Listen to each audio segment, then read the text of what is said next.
Yeah. I know. She's like, Yeah, just laughing at you. Hey guys, welcome to the Cover Three Show. I'm the host, Chris Paul Raider, and my other host, Amari. And the guy she's still alive. That's Nation Jasin. He's just there, but she's the main host. Um, Today we're gonna talk about the offense, the guys we drafted, and some UDFAs we're gonna touch across. So that's the premise of our show. Jason, are you ready? oh, I'm ready. Let's do this. Raider Nation Jasin. Chris, four Raiders. Chuy, and this the Cover 3 show.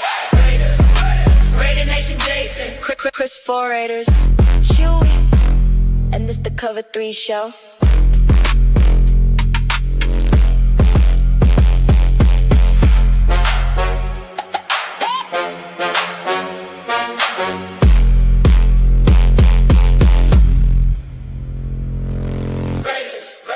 Raider Nation Jasin. Chris, four Raiders. Chuy, and this the Cover 3 show.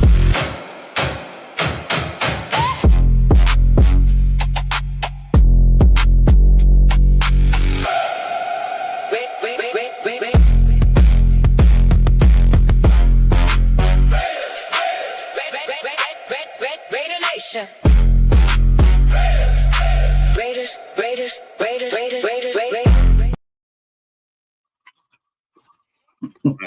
I'm gonna make that one up. Man.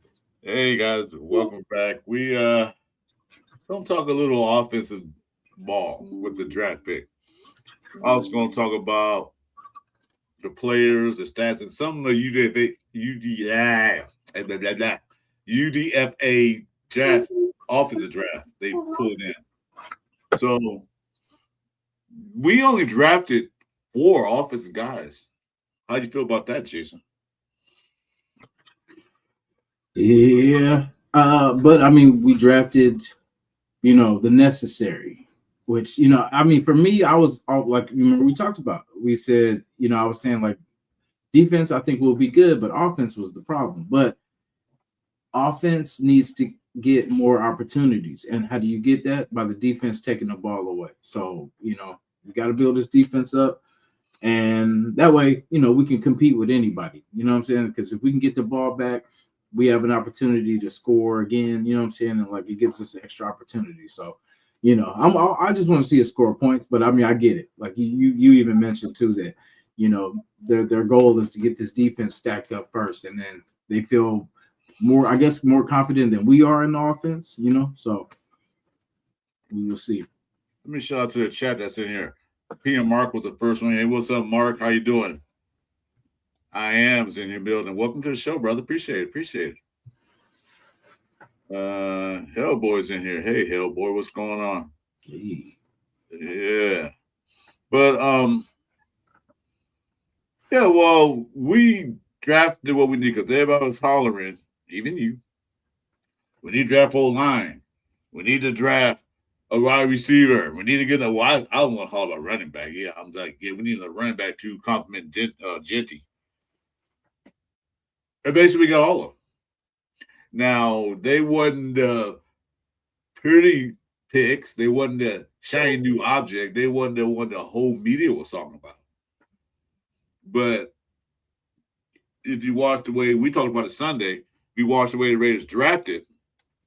They drafted the needs, not what the fans say, what the media said. No, I said they drafted what they need that's going to fit their scheme. And they drafted what, a quarterback? They did they? Mm-hmm. Yeah, they drafted a quarterback. And what was our team needs? Quarterback. And that's what we drafted.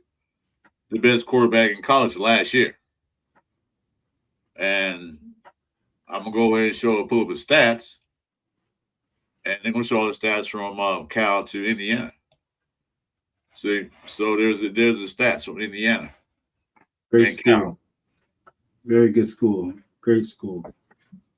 Very good school, huh? But the one thing about that school, Cal Berkeley is one of those think tanks. So man, it's not no dummy. Mm-hmm. He's going to Yale.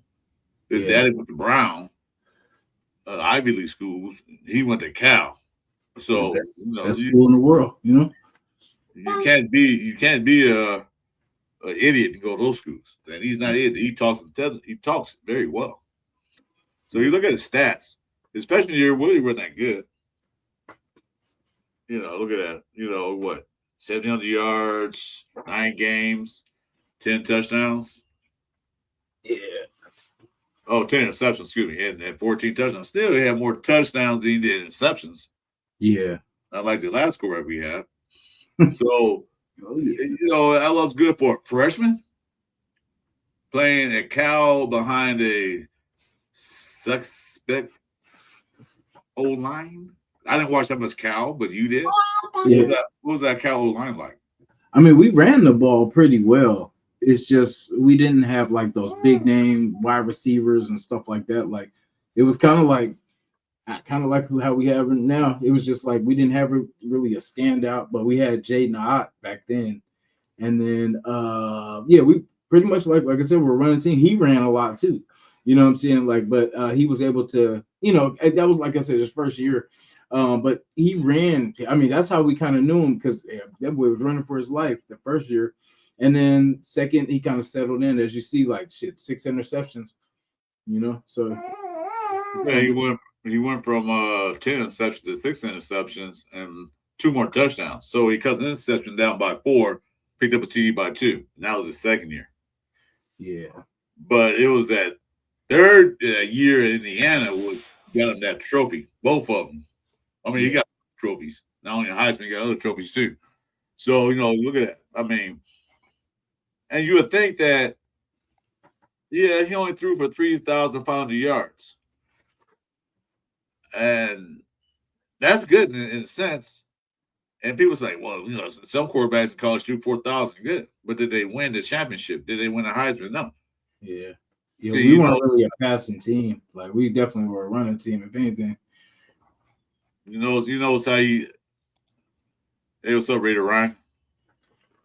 What's surprising? Like 41 touchdowns to 6 interceptions. Pretty good. That's unheard of.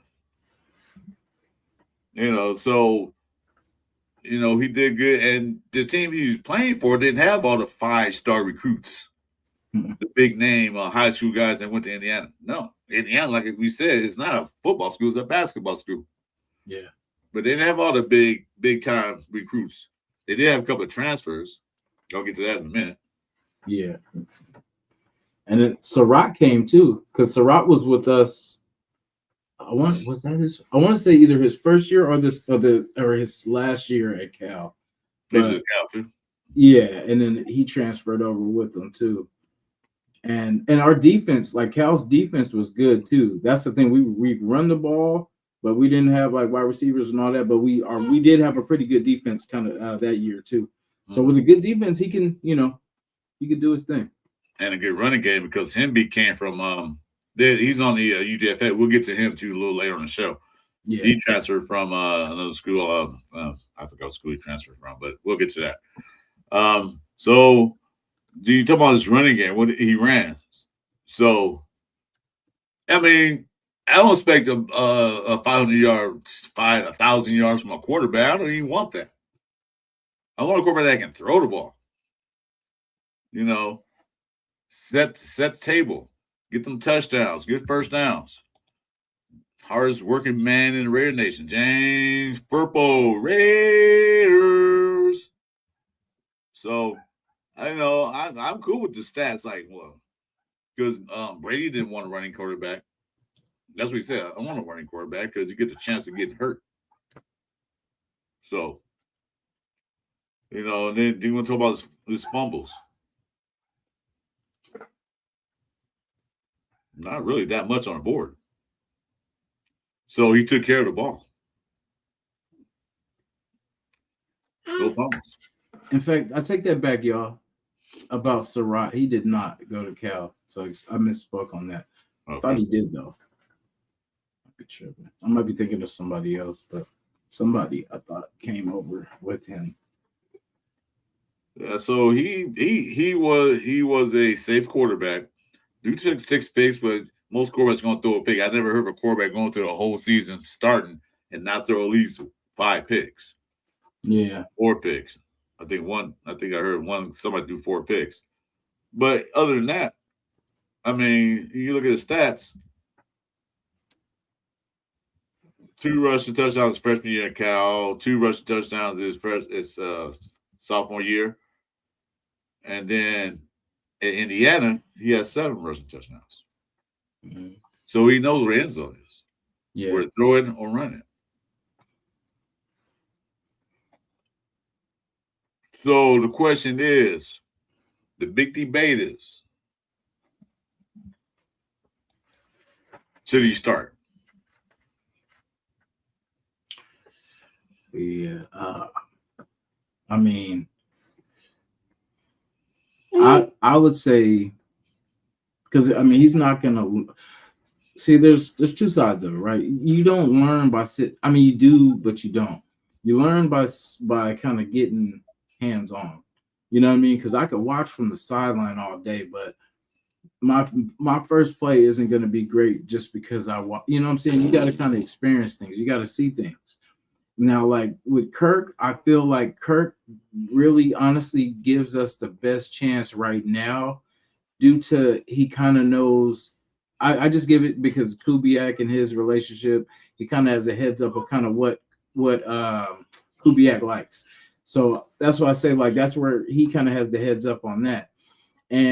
But I feel Mendoza, all he has to do is learn and see the type of person that he is. He's going to obsess about it. He's going to know that playbook, you know, but until he gets to that, you know what I'm saying? I feel like Kirk kind of gives him a chance to see Kirk kind of go through the motions of an NFL quarterback and see him, how he goes through his preparation of how to, you know what I'm saying? And then that way he could sprinkle that into his game. Like, you know what I mean? Because I feel like nobody should, because I mean, even if like say we come to a job like Chris, right? And then I'm new. So like you're not gonna just tell me to just jump in there and you know what I'm saying, do it, right? You're gonna have to show me because I could injure myself. I could, you know what I'm saying, for safety reasons. You know what I'm saying? So it's kind of the same thing. Because like he's a smart quarterback, and like I said, I have no doubt that he's gonna pick this up. And once he gets in, it's gonna be, you know, he's gonna do his thing. But it's just, is he there yet now? Probably not. So I would say Kirk gives us the best chance because Kirk's played. He's been a franchise quarterback for a couple of teams. So, you know, let him do his thing. And when Mendoza's ready, because see, that's the thing. Like if we start Kirk, right, and say we start winning games, you know, like it puts a damper on us putting Mendoza in because it's like, oh, hey, we gotta ride the hot arm. But say if like he struggles, you know, like how far do you let him struggle? Yeah, I agree with that. I don't think Mendoza start right away. And a lot of people say, well, he's the first overall pick. He has to start. There's no rules in the book that says that. There's nothing to say. If you get the number 1 overall pick, he has to start regardless. A lot of people say, like you said Sunday, I remember you said the first, second, third round should be starters. Yeah, but sometimes these guys coming out of college are not ready yet. They might look good in college because they're men amongst boys, but now they're boys amongst men. Mm-hmm. So you got to give them a chance to get to speed. And plus, these guys are bigger and faster and stronger. Mm-hmm. You know, these are the best of the best out of college on these teams. Mm-hmm. Most of them. So, but like Ian said, the coach said the best man will start. I can agree with that. Mm-hmm. If actually they go to OTAs, training camp, and preseason, and Mendoza just flat out plays Kirk Cousins, just beat him to the punch. Yeah, sure. Why not? That's what Derek Carr did. But that was different. That was a different time. But yeah, you know, if Kirk come out doing what he's supposed to do, protect the ball, score some points, and you know, do what he's supposed to do, no turnovers, then we're good. then he can sit there. So I was reading this. Oh, okay. So yeah, should he start? Now let's see be Kirk Cousins now. At least we have the option of not having to throw him out there right away. We have options. If you notice that we all wearing black tonight, that was not planned. It just happened that way. We're all blacked out. Yeah, it wasn't planned that way. So, but it happens. It happens, and we all look good. So I would bring up Zoom stats, but I don't have the stats on him, like how many sacks he allowed and stuff like that. It's all defense. I don't know why they got him at defense, offensive lineman.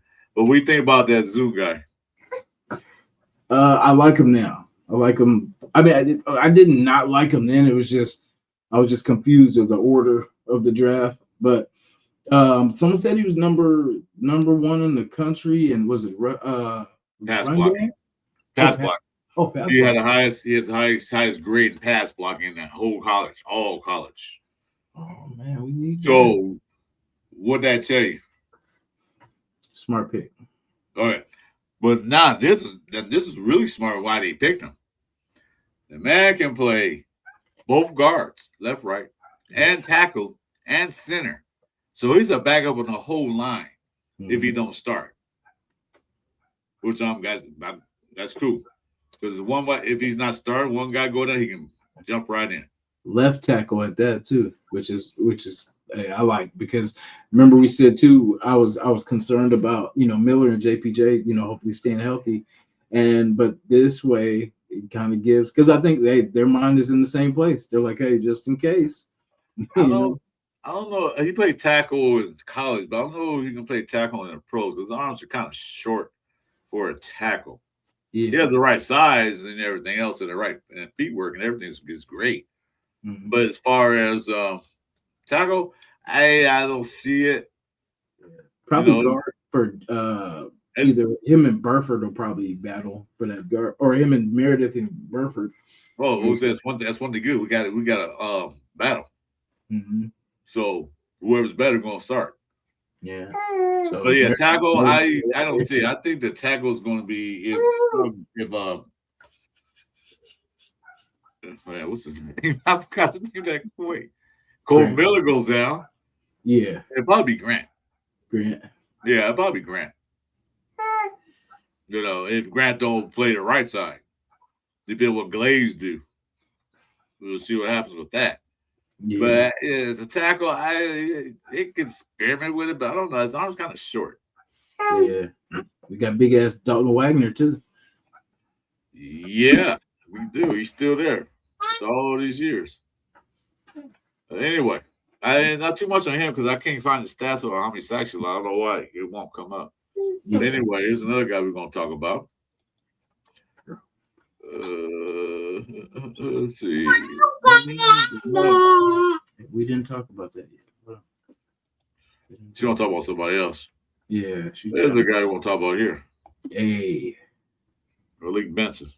I thought he was bigger too, because I was seeing like a lot of this stuff where he was leaping over people, but he was 6'1"? Yeah, he's not big. We got the same skill set.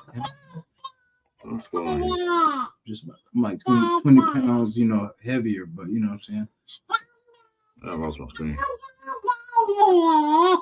There we go. Yeah. All right, yeah, Malik Wilson. Yeah, he's only 6'1". Yeah. But see, he played for Alabama, SEC.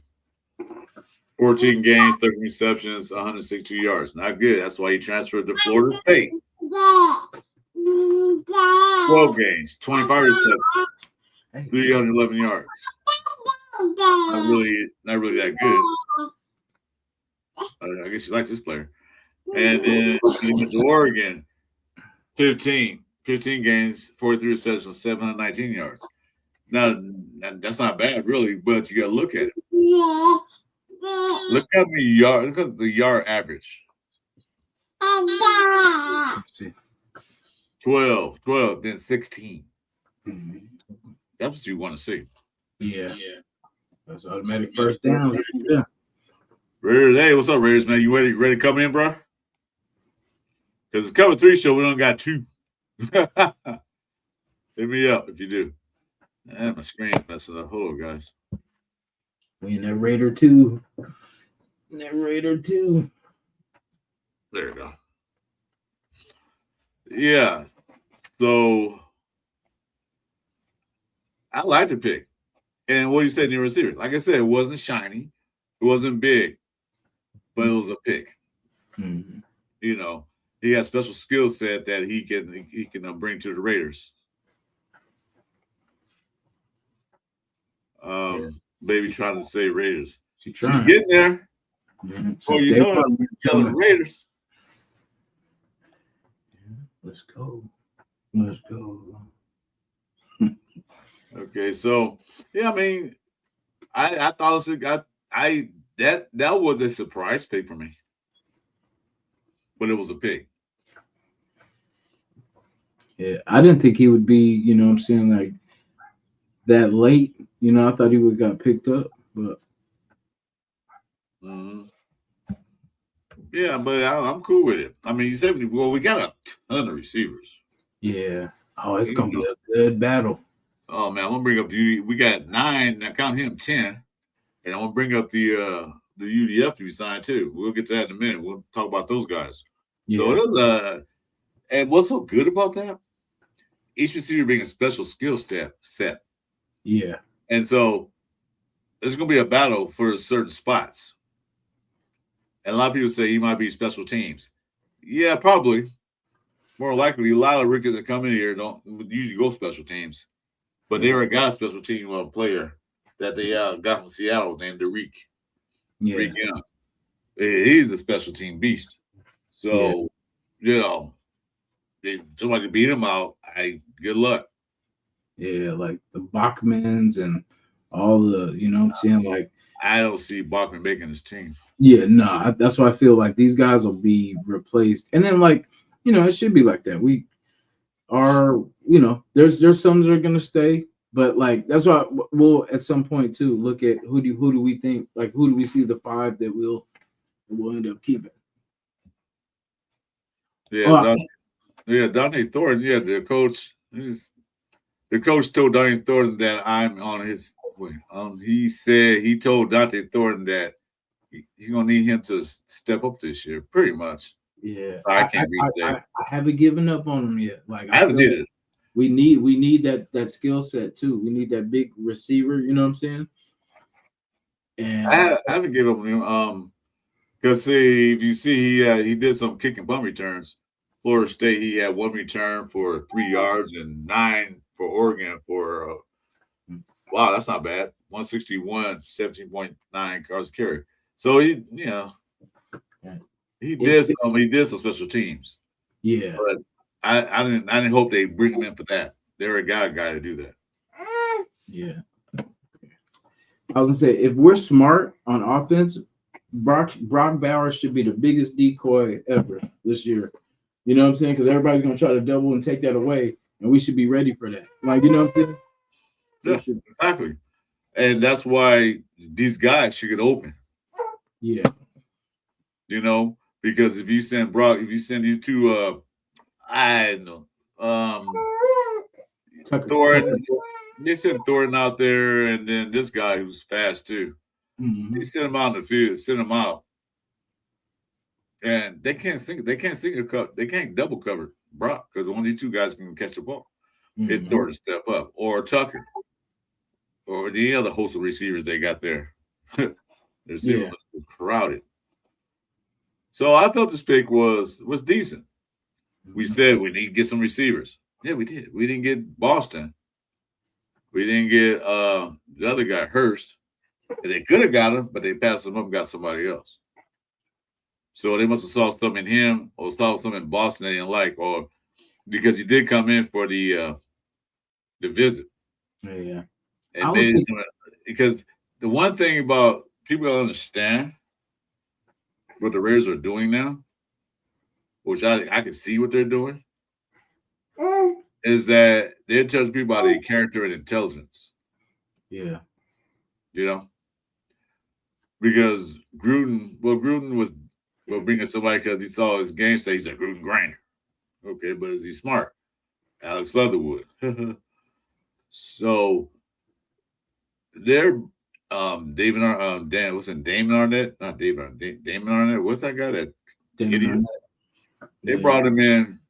Did you check his background? Did you check his history? Did you check this dude got everything? Hey Chuy, yeah, well, you know we're gonna really it's our show, Chuy. We're gonna keep it running, man. We streaming to your station too, man. Your channel. It's your show, man. When you get everything together and hopefully everything's going healthy for you guys right now, you know, you can come back with us because this is our show. We all three decided to do this, so we're good. You, bro. Hang in there. Yeah, everything's going good. Anyway, so you know, and that's what they're going by character. They're going by intelligence, as well as them being a good football player. Mm-hmm. So something in that interview with Boston and Hurts, well, I don't think Hurts came in, but Boston came in. It didn't rub them the wrong way because they had a chance to get him. Yeah. Because right after he picked, who did he pick? Right before him. Oh man, I forgot the order. Oh, wasn't it the no? Oh, we picked Hezekiah. No, we picked the defensive lineman before him. No, I thought defensive end or the defensive tackle was the last one. No, the edge rusher. Oh, he was the third pick. The third. Yeah, we picked him. Oh, I thought you meant after him. Sorry. No, that's right. We did pick the cornerback, the safety before. Yeah, that's right. We did second round. Yeah, we picked him right before he did because the Browns took. Good luck on the Browns. Yeah, I know. That sucks. Jets or Browns? You kind of. I mean, I know we didn't have the best record in the world, but I mean, I would rather be a Raider than a Jet and a Brown. Yeah, so that's my Malik Benson. Good stats, decent stats. I mean, it's not mind-blowing stats. That's why I'm about to say who. Yeah. All right, so you want to come in? All right, hold on a minute. You got him? Yeah, I got him.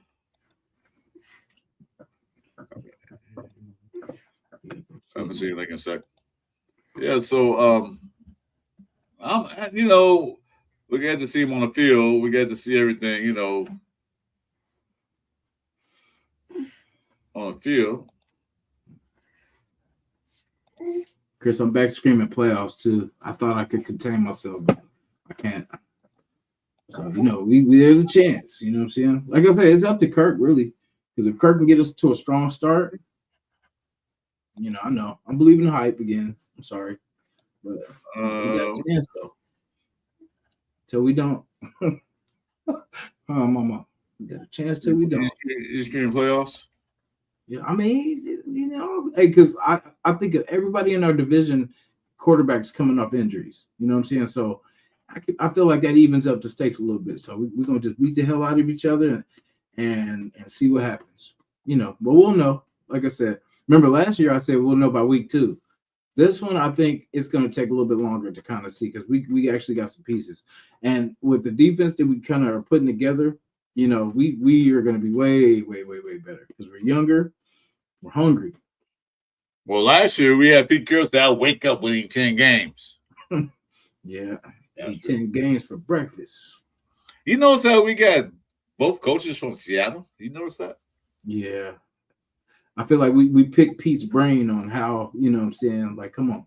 Let us know, Pete. What's the deal? What's the deal with bro? What not to do. Hey, Pete, this is how you not coach in the NFL now. Yeah. Let's do little gun smoke. Yeah. Anyway, so that's Malik Benson's stat. He'll make the team, I think. He'll probably, if he don't make it on a 53, he'll be a practice guy. Yeah. At least. The minimum. Because they brought him to replace some receivers. I don't know which ones they're going to replace, but he's brought in to replace some receivers that they had that either practiced or in real game situations didn't quite cut it. So that's it for that. Let's see. So one last guy we need to talk about.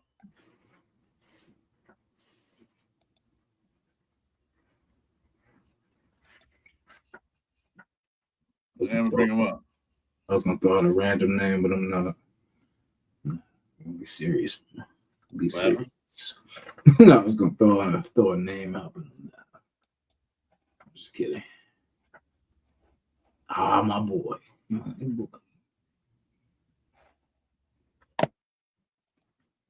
There he is.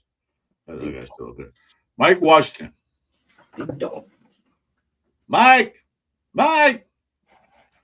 John Leon's in the building. What's up, John Leon? Mike. I was so happy they got this guy. This is my favorite pick in the draft. Not named Mendoza. Yeah, I felt naked without another running back in that room. I swear, like as that draft was going and we started, you know what I mean? I'm like, bro, I do not feel comfortable going into this draft with our, you know what I'm saying? And then like when we got him, I'm like, perfect. You know, because like both can run you over. Both you will have to bring your hat. With Genty and him, like it's gonna be, you know, no plays off. Like you're gonna have to come with it. And that's gonna be so good for the play action too, because you know what I mean. Oh man. Like I said, it looks good right now. It does to me. It looks good so far. I just can't wait till they get to camp and we sort out everybody and you know, we see our new squad. Yeah, and the thing is that when he gets tackled, he falls forward. He don't get hit and fall backwards. He falls forward. So if you hit him or you stop him, you're going to get another yard or two just by falling forward. You know? So he's fast. 4'3". That's pretty fast for a running back. And as big as he is, 6'1", they say 6'2", but I don't know, 6'1 3/4, 233 pounds. Come on, man. Yeah. That gives me that McFadden feeling. You don't remember McFadden? Oh, I do. That's the vibe I got when they drive and say, "Oh, we got McFadden." Man, we got McFadden back. That McFadden, that Tyron Wheatley guys. When you hit them, that you bounce off of them, and they still trucking. That's what I feel like we got.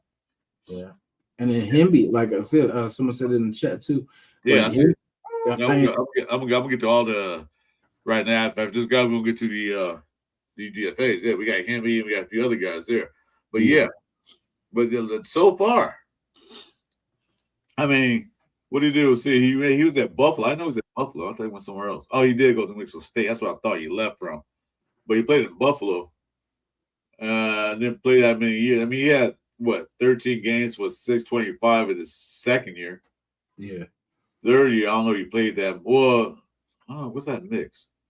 It's an asterisk. I don't know if I look. I forget it. So he played there twice. He played there. So it almost had 1,000 yards. You look at it. Mm-hmm. So let's see what the asterisk mean. Hold on, guys. Asterisk means what? Don't tell me. I'm gonna let Reb in real quick. I don't know what the asterisk means. Bowl stats are included. Don't watch it. Reb, what up? I don't know. Whatever. It's still the same team, same year. Or the year next year. So, was he redshirt? No. I don't know. Guess as good as mine. I got to look at that up. I don't know. I looked at that and know what that means. I just lost my camera.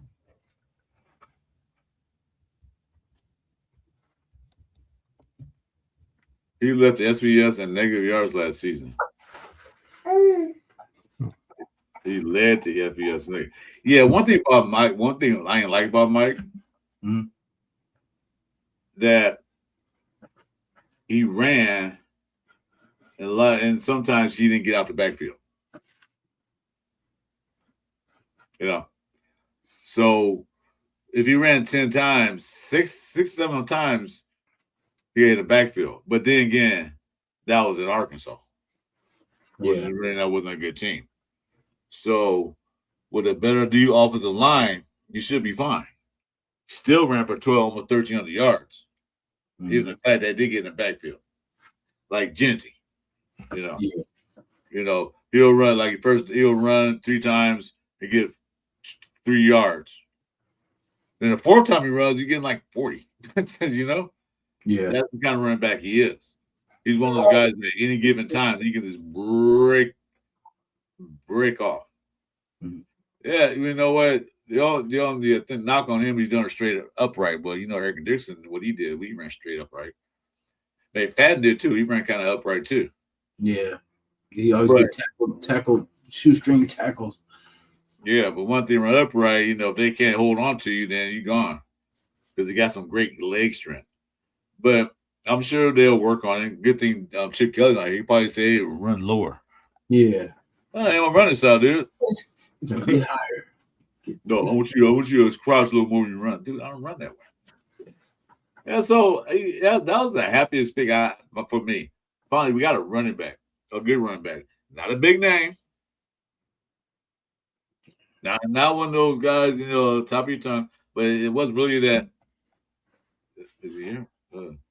So you're not connected, dude. You got to connect your mic or a camera or something. I can't bring you in. But, at least they draft running back. Like I said, not a big name. And they had to waste a high draft pick to get him. Hey, what's up, Frank Weber? Well, now. But, yeah. Ooh, look at that. And Nation's in here. Hey, what's up, Rated Nation? Good to see you guys. Good to see you guys in here. Now it's a party. Yeah, so I'm happy. I mean, come on. Guys, you won the running back. I did. Yeah. You won the whole line. Mm-hmm. Offensive, you got one. Not only did you get one, but you got a versatile offensive lineman.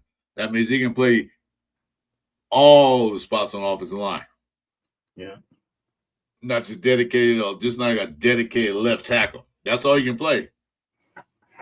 Yeah. Hey, go ahead. I want to say, guess what we don't need yet next year in the draft? What's that? A quarterback. No, so we got to focus on getting a quarterback next year. Raise my hand. I'm sorry.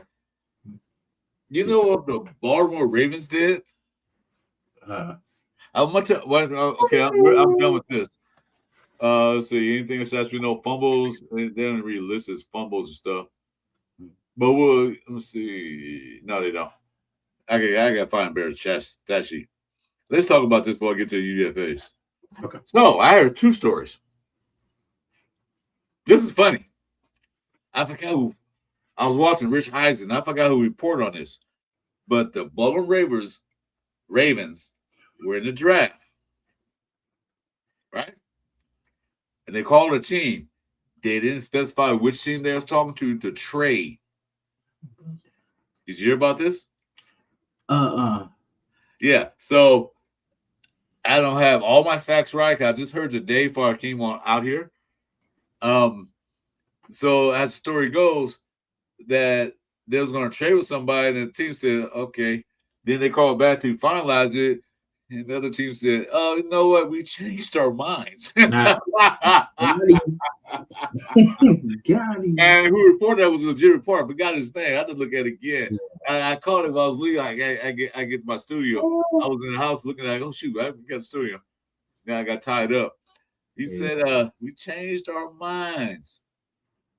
Good for them. And then another thing, you know what they did? They brought in Diego Pavia for a camp invite. Oh, did they? Yeah, they did. That's crazy. Well, at least he, good for him. But no, because he's an idiot. I don't know. He should never play football in the NFL. He's an idiot. Yeah. So that ain't no good for him. Other guys can go in there fine, but this dude's an idiot. Yeah, it'd be a cheap contract. He'll never play because Lamar. Dude, they'll show him stand next to Mendoza, dude, like a midget. I mean, I'm not midget. I'm sorry, a little person. That's kind of like completely incorrect now these days. I want to make sure we don't get tagged for that. We love people of all sizes. Yeah, I like. Hey, never mind. I'm gonna get a Short, tall, skinny blockers. Even but I was gonna say something else. But you know how it goes. Am I smiling on both sides or am I still halfway? I can't. Oh no. Yeah, you're pretty good. It's coming. You almost look as good as me. You're getting it. It won't be too much longer. Yeah, I was gonna say it's close. I feel tingling like sometimes, so it's coming. That's good. At least you're getting better because 2 weeks, man. We got to make a showing. That part, people gonna be like, "Damn, what's wrong with Jason? Jason look like Bobby Brown." Say this dude got one side of his face dropped, the other guy can't even walk. What the hell? Who are these guys, man? You out there singing like, "And I know you getting bored." Yeah, man. Okay, here we go. Let's see. Okay, so you mentioned Hemby, right? Yeah. Some other guys they brought in too. Yeah, I am was talking about Hemby too.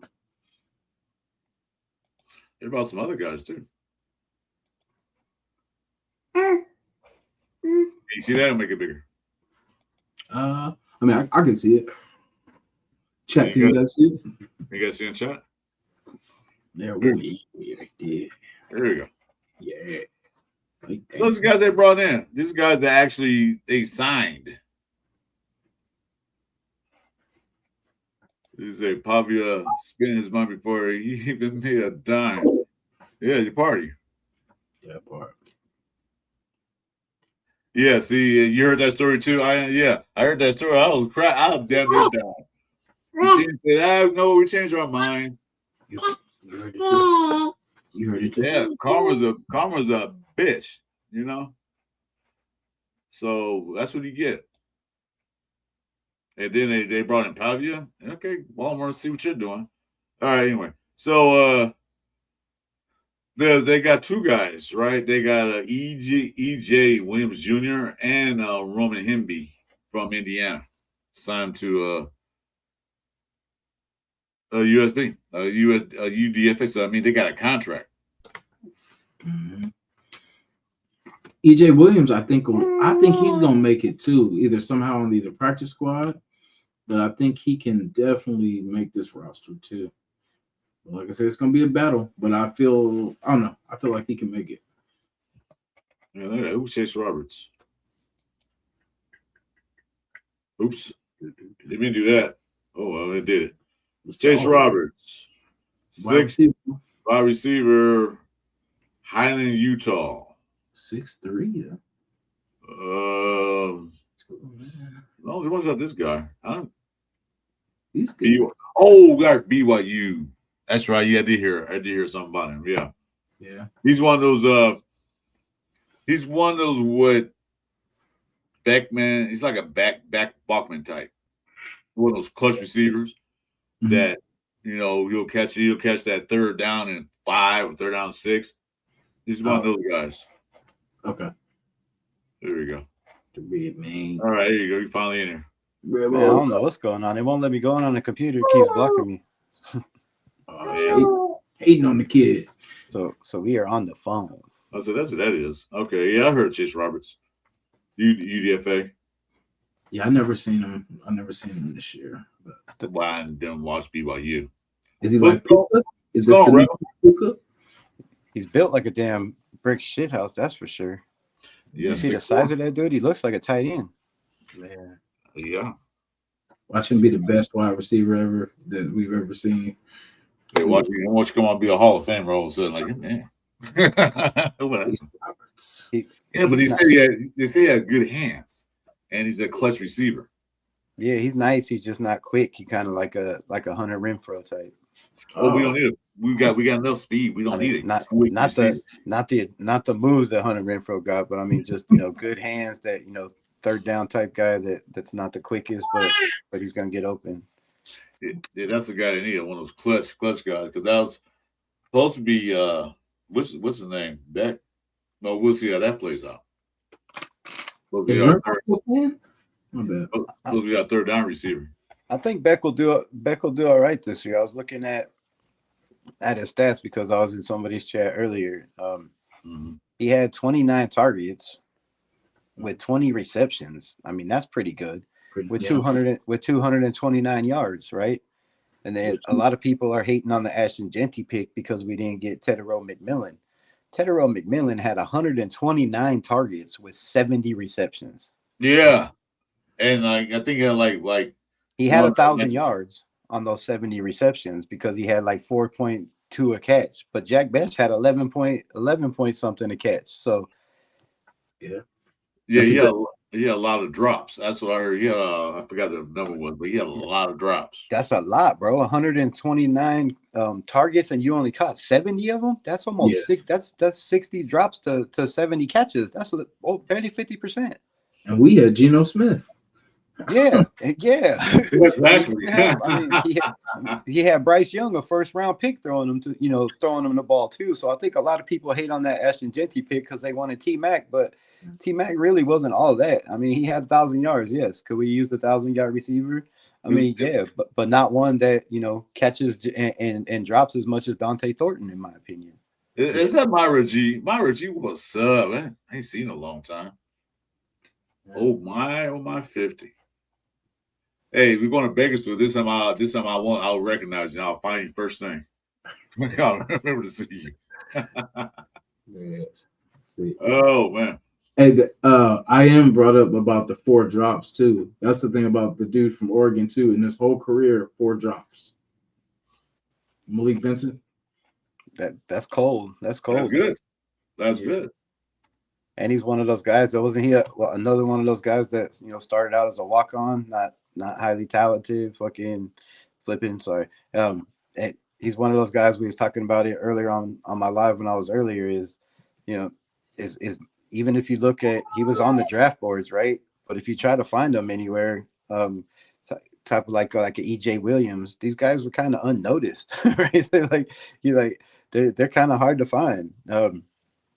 So we got a couple of guys that just weren't. I mean, Malik was on the radar. Yes, he was drafted in the first round, but there's a couple of those receivers like EJ Williams that played with Fernando Mendoza that you can't really find a lot on that guy, which is crazy because he played with 3 different quarterbacks at Indiana. Yeah. Well, see, I think they brought him in just for that fact that doing practice and doing all the OTAs, he's comfortable with EJ Williams. He knows how he runs, so that'd be something like to boost his confidence up. Plus, he's a good receiver. It wasn't that bad. It's just that they had other receivers at Indiana, the other guy who caught those back shoulder passes and stuff, that outshined him. I mean, 400 yards on, I think, I don't know exact, but I think it was like 30 catches, 400 something yards. I mean, that's what more can you ask for your third, four string receiver, Right. Yeah, I mean, it wasn't like he shit, I can't pull him up. Hold on, man, guys. It wasn't like he was a bad receiver. It's just like, he wasn't that, like I said, that shiny new object, like that big time receiver everybody looking for, that a big catch and all that good stuff. In a second, see if I'll find it. And I think that's why the people that are upset with the draft is because they were expecting those big names like Caden McDonald. They were expecting the Denzel Boston, right? They weren't expecting a Traden Stukes that unless you watch draft film, unless you're going through all these guys, a lot of people don't even know who he was, right? Or seen a lot on him. They're just not happy because they didn't get their guy that they wanted. But I'm looking at Trey Stukes. I'm like, this dude plays 4 different positions. I had Denzel Boston as my top receiver coming to the Raiders, but I'd rather have a guy that can play 4 different positions on the defense than a guy that's just going to play the X, and not get probably, lucky if you get 5 or 6 targets a game, right? So exactly. I already have somebody there that can make the big catches, the good quality catches. That has a big name because what goes that good? Like the Raiders always in the past used to get these guys because of their names, because they did in college. Sometimes college players don't translate to the NFL. Which in college, it might not work here. And look at the guys like Puka Nacua, and JSN. Like, where were these guys drafted? Where I never heard. Oh, go ahead. Who missed on those guys, right? So I never heard JSN. I mean, I heard of him, but he wasn't like a big name. Yeah, there was no talk about Jackson Smith and Jigba being, that number one guy coming out of college, or even being that guy in college, or even with Seattle, because they had other guys and he was under the radar. But then Puka had more. he Puka becomes had that more guy. buzz coming out. Yeah, but he wasn't really high on everybody's draft board. Yeah, but he wasn't like, yeah. It was Tech and those other guys were high on the draft boards. That's were high because of their name and what the big splash did in college. The big catches and all that's what everybody look for. Look for the big shiny thing. Yeah, they want those names that, every time they turn on their TV, those are guys they're talking about, right? They want those guys that are in Mel Kiper's top 100. They want those guys that are in Todd McShay's top 50. And if you don't get those guys, the draft is a fail. And I just got to disagree with that, man. There's so much talent that you can get in later rounds, like Max Crosby. You know what I mean? You got a Max Crosby. I mean, look at Dak Prescott and how long he's played as a fourth round pick in the NFL draft. So it's not, they're needles in haystacks, but you can get those guys not all the time, but there's there's a couple of them per year that are slept on that come out. I mean, look at the running back class last year.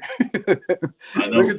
Look at how many running backs were drafted in the fourth, fifth, sixth round that had numbers that were up there to Genty's. Like, I mean, they had better offenses. They went to better teams because they were drafted later, but that guy Tom Brady was drafted pretty late too. Tom Brady, you look at Brock Purdy, right? You get some of these guys. I mean, even our own, right? Even our own in the building right now, Kurt Cochain's drafted in the third, fourth round, right? So you never know what you get because, like I said, the Raiders of the past were looking at the shiny objects, or like I said earlier, Gruden grinders. What the hell are Gruden grinders? So what they did now is that one thing, the Raiders have a way better scouting team they had in years, thanks to Brandon Hunt. They scout these players who might be gone. No, not Brandon Hunt. It's the assistant GM. Brandon Hunt's the president of scouts. The other guy might Minnesota want to pick him up. Spytek's assistant. He's out. With us against us. A GM job or assistant GM job? Oh, come on! Thank you, Spytek, for your opportunity. yeah. Minnesota won him. I appreciate you, but we got bigger and better things to do. Of course, they looking at our draft. The last 2 years, they're going. Wait a minute. It was time. They look exactly what we did. How we started changing our organization around. Like in 2 years, man, looking better. Last year was a filler. Like, let me fill this out. This year, I know what the hell I'm doing. I got my scout team. I got my assistant managers. I can do what I need to do. I can hire the coach instead of coach being hired when I get here. So it's all playing out. It's all working out. So this is stats right here, right? What pushed me off table? You say he only wait. Who is this? Okay, EJ. I don't like I said, if you look at last year, he didn't do that much. 36 receptions for 438 yards. But each catch was 12 yards a catch.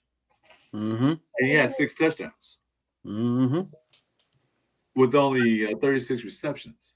Shit, that's 6 more than all of our receivers. Right? Put together, damn near. Put together. Ain't lying. But I was saying though, 30 times, he caught 36 times. Six of those 36 times, he caught a touchdown. That's a good ratio. It's a damn good ratio. So I'll take that all day. Yeah, me too. Yeah, plus he had 12 yards a catch. Huh. Yo. Come on now.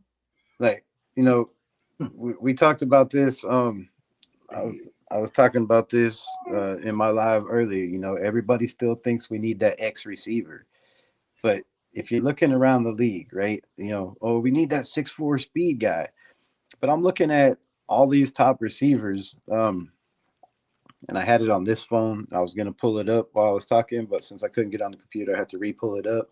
But you look at all these guys, like, not Tedero McMillan, but Terry McLaurin, right? 6 foot.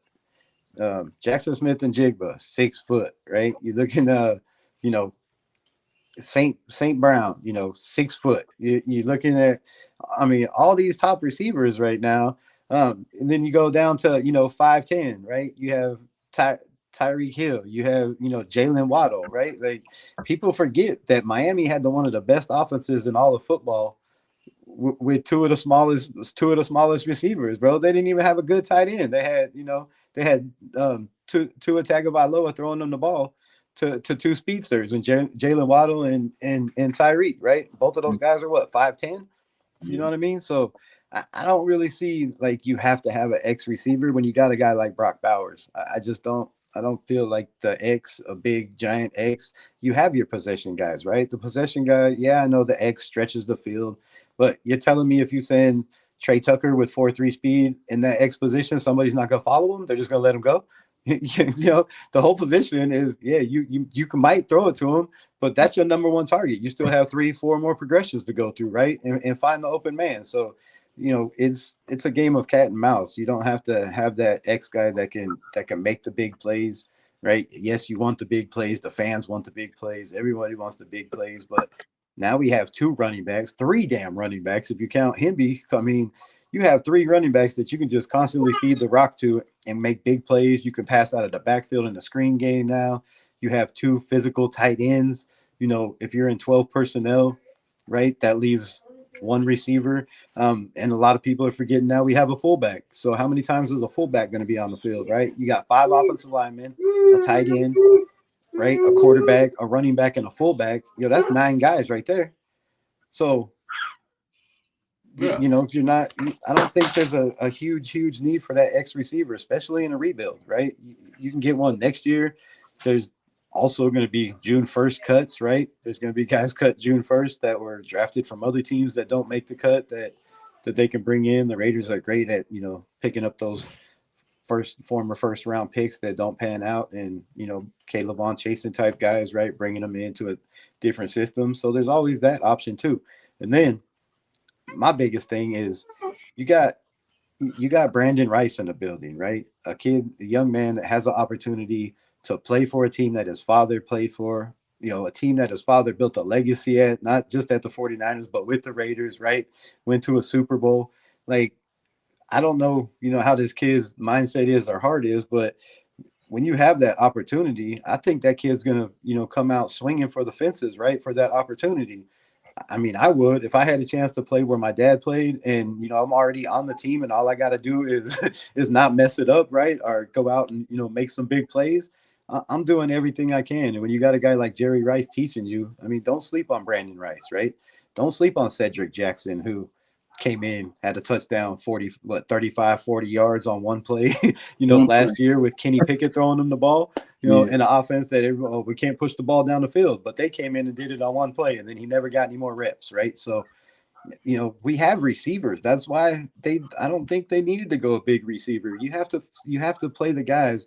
If Spytek is true to his word, you draft guys, you develop them. If they don't develop, you move on and you bring in guys to replace them. But you constantly bring in guys at those positions, to push other guys. And I think they did that with the UDFA wide receivers. They're all solid guys that can push guys that may be a little bit too comfortable in this system, right? So you got Cedric Jackson, you got Brandon Rice, you still got Shorter, who's another 6'4", big receiver that they moved to tight end.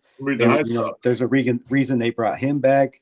Then you bring in a guy like Jalen Naylor, who you're paying over $30 million for, so $10 million plus a season. Like, you're not paying him $10 million a season if you didn't believe that dude could come in and be that at least the number 2. You know what I mean? So at least number 2. So I think a lot of people are just sleeping on the receiver group because they didn't have production last year. But we didn't have a quarterback. We had a quarterback that was sacked 65 times. That's 65 times a receiver didn't get the ball, right? Yeah, they did 17 times to the other team. Not yet. Yeah, and that's not counting. Yeah, that's 65 sacks. That's not counting the 17 that he threw to the other team. So we're talking almost 100 passes from our quarterback. Never touched, in pass plays, never touched the receiver's hands, never even left the quarterback hands. And if they did, it was to the other team. So that takes away a lot of production from your receivers. You know what I mean? So Guys like Jack But Bish, if I don't think. you look at it. I'm gonna break it down to you. The shortest receiver on our team is 5'8", and that's Tucker. Yeah. How many catches? I think he had more catches and touchdowns than all the other receivers combined. Yep. He's the shortest one. He's 5'8".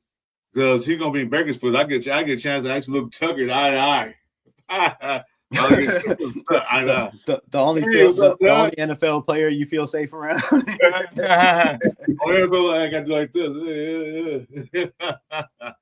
But anyway, I can talk shit to this dude. He's like I'm gonna go down the list. Here we go. I'm gonna get their heights. Everybody should know it. So Jack Bench is 6'1". Malik Benson 6'1". Philip Dorsett, he's still there, 5'10". Shareek Jackson 6'1". Neighbors 6 feet. Brendan Rice 6'3". Shorter 6'4". Dante 6'5". And Derek Young 6'2".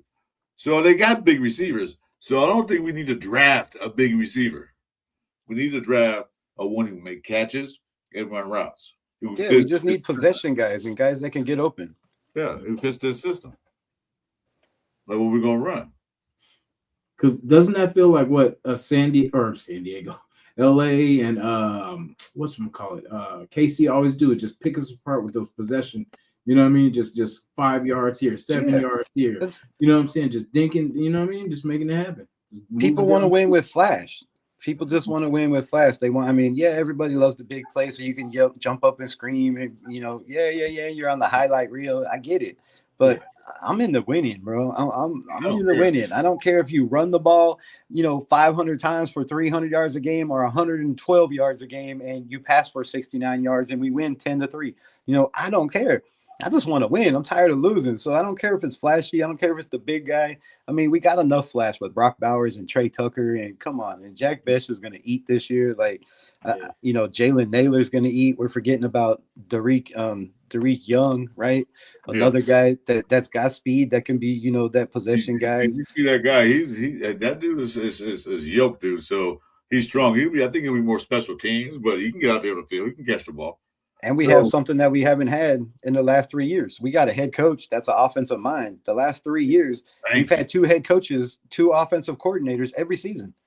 Every season, we had 2 different offensive coordinators. You expect these wide receivers to just come out and be like, okay, yeah, I was drafted, in the 3rd round, and I'm the best receiver in the league with Geno Smith throwing me the ball, Gardner Minshew throwing me the ball, and two different systems I have to figure out in a year. Like, the expectations for fans are just actually it was more just blown away for me. Like, come on, give these dudes a chance to develop. Give them a real quarterback, a decent offensive line with a run game, right? Even Aiden O'Connell was 6-1 when the Raiders rushed for over 100 yards in the game, and he should be 7-0, right? So you give them a quarterback a rushing game.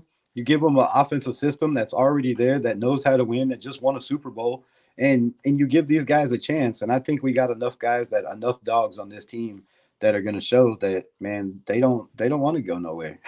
Right? They like it in the building. They like it in Vegas, bro. Vegas is a nice place to be, right? Especially they knew what they were doing when the first day of free agency. They knew what they needed. They needed a center, a true, honest, good center, and that's what they got. So they saw that we didn't have a center. We had a failed experience with Meredith, with Brendan Carroll and those BS guys. But anyway, that's in the past. We ain't got to deal with that no more. Right. So we got the guys there. We got the running back. You think about it. Genty didn't run for 1,000 yards with the worst blocker in the league. Can you imagine if he had blocking? Right. I remember people, we drafted Genty, everybody said, yeah, Genty gets 1,600 yards and that stuff. I can care less to get 1,600 yards. I want to have like 10 and 12 touchdowns. That's what I want. I don't care about the yards. Yards don't win you games. Touchdowns do. You can run for 1,600, 1,700 yards, and your team still the whole year, and you guys are still 5 and 12. That doesn't translate. But this year, he'll probably get more yards. We probably got less carries though, because he's going to substitute in and out. Because one thing about Kubiak, he likes that 2 running back system, not just one guy, 2. And with this, that will save on Genty getting hit so much and wearing him out, so he can last a little bit longer in the league. Right, with Mike Washington, you got that 1-2 turbo punch, man. That's a big steal to get Mike Washington in the 4th round. That he was In my grade, he was the second or third best running back in this league. I think he was better than Jadarian Rice just because Price, because the dude was a backup, right? We don't know, if he could carry the load on the team. Could he be that guy if he didn't have, teams going, okay, well, we don't have Jordan Love in here, right? Let's step back a little bit, right? Or not Jordan Love. We don't have Jeremiah Love. Jeremiah Love. I don't know why I said Jordan Love, but yeah, we don't have Jeremiah Love in here.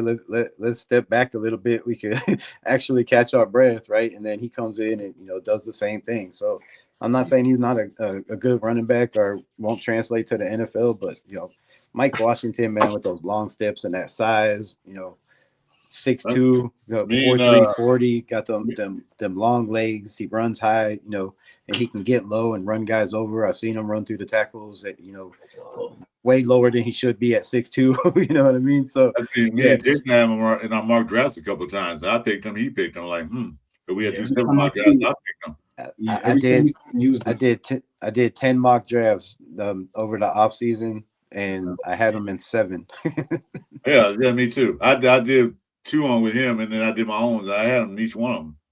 Yeah, because he was there in the 4th round over and over again. Yeah, then he kind of moved up to the 3rd round, and I was like, man, I'll take him. I'll take him in the 3rd. There are some things where he kind of crept up into the 2nd, and I was like, yeah, I don't know if I take him, there with all the needs we have, but falling to 4th and the needs that we picked up in front of that, I mean, that was a no-brainer. Yeah. It was either him or Emmett Johnson. Like if Mike wasn't there, then I took Emmett Johnson. Let's see, I was cool with him. I was cool with him. I was like, man, if we could just get that man, right? He's a possession guy. He can get short yardage. He's low center gravity, good contact balance. He can catch. He can block. Like he did everything for Indiana. He might not have been the high profile like Black and get all the touches, but I mean, dude, Roman Hemby was the guy, and I was like, dude, if we could just get him to help out Ashton Jenkins. He still got damn near 1,000 yards. Yeah. I mean, just bring him in to take the load off of Genty in the short yardage situation, because I think that's where Genty struggled the most, right? On 1st and 2nd downs, I thought he was okay, but on those third downs and short, bro, he was just getting ate up on those 3rd and short yardages because they know what's coming. He's hitting the backfield every time. But now we got a fullback in Hayward that is a pretty much an offensive lineman out there in a smaller body that can block, that loves to put guys on their back and and move guys out of the way. He's just a mover. So yeah, it's going to be so much different this year, man. I don't think there's enough footballs to go around for a true X receiver, to catch the ball, but to get 10, 12 targets. Everybody want that receiver, the X receiver. I mean, the way they're going to play, they're going to put different guys in different situations. So it's not going to be just the same 2 receivers all the time. They're going to be right. I hear that. They're going to have certain guys in certain situations. So you might see Tucker out there with somebody like who's the guy Malik Benson on this play, but then they might switch out and you might see Thornton there with Jack Besh. So you just never know. And so what that does to the defense, they're gonna be confused. Like what are they running? We don't know. And I don't know how much they ran trips or stack packages. Yeah. 3 stacks or 3 triple bunch or whatever you want to call it, bunch or stack. But we ran 3 wide. It seemed like every single play last year we had 3 receivers on one side, and Jack Besh or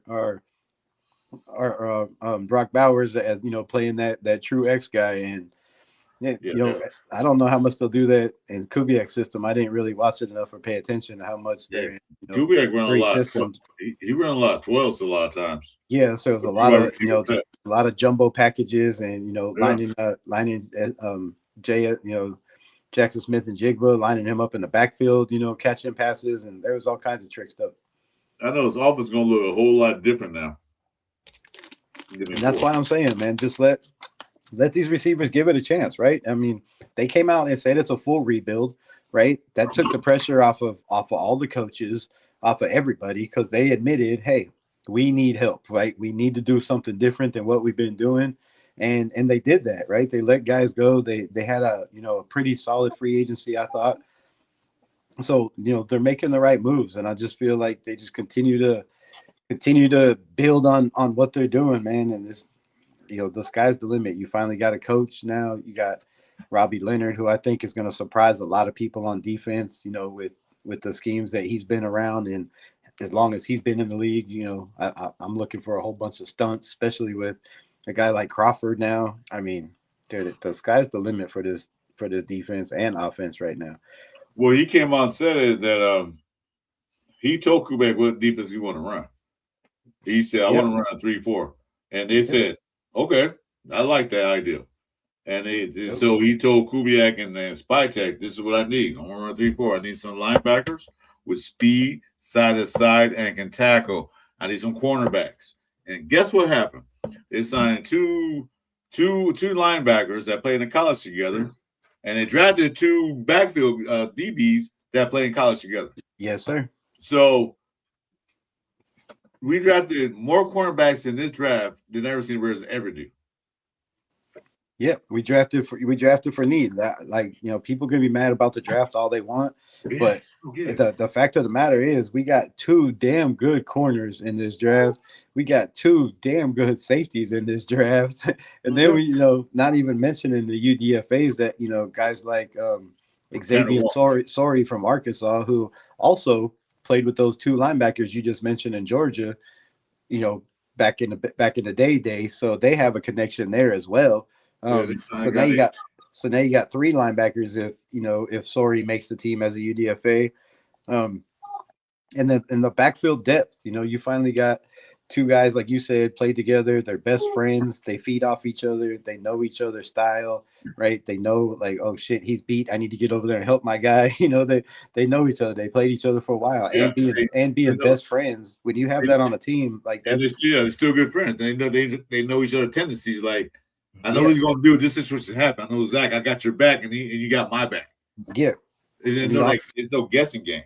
Yeah, and there's no worry. Like, you don't have to be like, damn, if I'm out of position, we're gonna get cooked. No, your boy's got you, and he's got his spot. You got yours. Do your 111, and I think when the confidence starts building up, and they see, okay, we can trust these guys back here, right? We can trust these guys back here. Then that makes the defense, front better. That makes the linebackers better. The safeties, corner makes everybody better. Now you can start blitzing, right? Some of these corners, sending some guys in, running stunts, and just have people guessing all the time. And Robbie Leonard said, there'll probably be a lot of 4-2-5, which that's what we ran with Patrick Graham pretty much, right? So I think you're gonna stay closely to Patrick Graham's system, because it wasn't on Patrick Graham's system before Pete Carroll got there. Pete Carroll dismantled that system. So I think we're gonna go back to some of what Patrick Graham did. Plus, he's gonna add his little touch in there with that 3-4. I'm gonna talk about this guy Matt Lauter. You might heard of him. Yeah, a little bit. I didn't watch too much tape on him. Tight end? The tight end, yeah. Okay. Yeah, I want to get on Offensive Day. Well, let's see what he's all about. Sometimes I can pull these guys over. Here you go. You said Tanner? Yeah, Matt Lauter. Matt Lauter. From Boise State. He's a tight end. I don't know if he was there with Ashton Genty or not. Maybe, Yeah, he was. He was there. Okay, so that's probably, an Ashton Genty saying, hey, I know this dude that could block, or, that's damn good at catching the ball or whatever, trying to get his boy a push. So, yeah. He was there with Jenny. So you want to bring up his record? I'll bring it up. Yeah, bring it. Yeah, because I think it's going to be hard for any tight end to kind of make this room. They still like that Albert OK dude, whatever. I can't say his last name. I'll call him OK too. I don't know his last name. Yeah, Albert OK. So I just call him that. And then one of my favorite tight ends in this group is Carter Runyon, man. When he was out there last year, he showed me he could block. He's physical. He was cussing at people, bro. He's getting in scuffles. He's got that dog in him, so that's a tight end we need. He's his RAS scores were off the charts, I believe. I know Jason will like this guy. You know why? I know Jason will like this guy. He's not smiling. Exactly. Jason don't like players that smile. He's not smiling. Like, he's just woke up like, take my picture, huh? I want us to get back to the old school Raiders, you know, the ones with no right? teeth. Yeah, you don't need to be smiling, boy. You had that mad dog. Yeah. Don't know that cheese. Just take a picture like a pro mugshot. Come here. Yeah, so hey, yeah, he played with Genty, 22 to 25. Yeah, he's with Genty. So yeah, made GGI put a word in for him. He's UDFA. Yeah, so I feel that's what that was. You know, they probably scouted him a little bit, or GNT was like, "Hey, man, give this dude a chance." Yeah, well, he played he's at Boise State. You know, they did pretty good on offense. See what he had. He had last year, didn't do too well last year, but let's see, how many touchdowns? He didn't catch no touchdowns. Oh, I'm disappointed. Oh, that's why he probably just a blocking dude or something. Then. Oh no, he did. He had 7 touchdowns. Excuse me. Oh, I'm looking at the wrong thing. Yeah, he had 7 touchdowns year before last. Last year only had 2. But yeah, probably just a blocking tight end, like you said. And that's what they need. Because Brock Bowers not gonna be, he'll block, but he's not gonna be the blocking tight end. That's gonna be Mike Mayer. And then who else is gonna be out there? That's gonna be the blocking tight end on rundowns. yeah, I think Carter Running pretty decent at blocking. I think that's mostly when he was out there. I think blocking, but they did throw him the ball a couple times, and he can catch. So I like Carter Running to make the squad, but they probably need one more. Just for the practice squad, at least 4. So if they keep that Albert dude, I don't know, but we'll see, man. If he makes the roster, that'd be nice, or at least the practice squad. Yeah, hoping I just didn't. This guy probably will be a practice squad guy. If you look at his tangibles, it's like say he catch how many balls? 2024 he caught some balls. Last year he didn't do as well, but still, all in all, he came from a place where Genty ran for 2,000 yards. Yeah. So that's telling you something. Yeah. And he was, so he'd been there for a while. He was there when Taylor Green was there as the quarterback. Who took Taylor Green? He went to Cleveland. He's about to take Shador Sanders' job. Oh, did Cleveland get him too? Yeah, that's right. Cleveland did get Taylor Green. They snagged on my boy T Green. Yep. How many quarterbacks do they need? 6. They're smart, man. You just keep bringing them in until you find one that hits. Exactly. And if they thought Shador was it, they wouldn't have brought in Taylor Green because he is way more athletic. He will not take 85 sacks in a season. Oh, he'll take off run in a minute. If you could just get if he could get a little bit of that Shador's accuracy and decision making to rub off on him, yeah, that's going to be a competition there. Yeah, I agree with you. He's a practice. Yeah, he probably practice squad and special teams. Yeah, that's who this guy's going to be. I agree with you. Yeah, they already signed a contract, so he's on the team right now, officially on the team. Yeah, but that's just a small. Yeah, nothing big. Hey, I'll take $100,000 right quick. What are you talking about? Right? I mean, shit, I would too. I at 51, I go in there and play on the practice squad. Line me up, bro. What spot you need me at?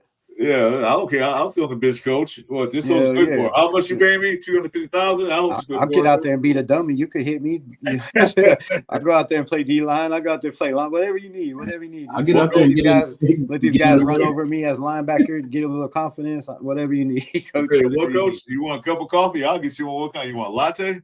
$250,000 a year? Yeah, I'll get you a latte. Just get me in the game, coach. Yeah, I'll do some special teams. Shit. Right? Shit. I don't know. Special teams is too much running. That's too much running. You got to run too far and chase people. I ain't trying to do that. I want to be on the D line where I just got to go short, or linebacker where I just got to wait. That's it. What would be funny if they made I played safety and running back, but those days are those were long, many moons ago. You know, it'd be funny if we would try to make Taylor Green into a receiver. I ain't running shit unless you're chasing me. You guys hear what I said? It'll be funny. Taylor Green into a wide receiver? Yeah, they make Taylor Green into a wide receiver. I don't think he'll go for it. I think he'd rather play in the UFL, to be honest with you. I just, they did that with Terrell Pryor. Just the kid's character, his interviews. He believes he's a quarterback and he ain't changing his mind. He believes he can do it. So if he gets his opportunity, hopefully he can. Like Diego Pavia said, I'm coming to the NFL, I'm going to start right away. That's what he said. I'm going to start right away. If he was 2 inches bigger, I wouldn't be surprised, man, because, watching him at Vanderbilt, I was surprised. I was like, I love Diego Pavia. You know, if he was just a little bit bigger, he's got that dog you need as a quarterback, right? He's got that attitude, the small man's complex, whatever you want to call it, where You do. you know he thinks he's got to be, you know, just a little bit tougher and badder than everybody else, so he don't get walked on. And you know, I feel that, and I like that chip on your shoulder.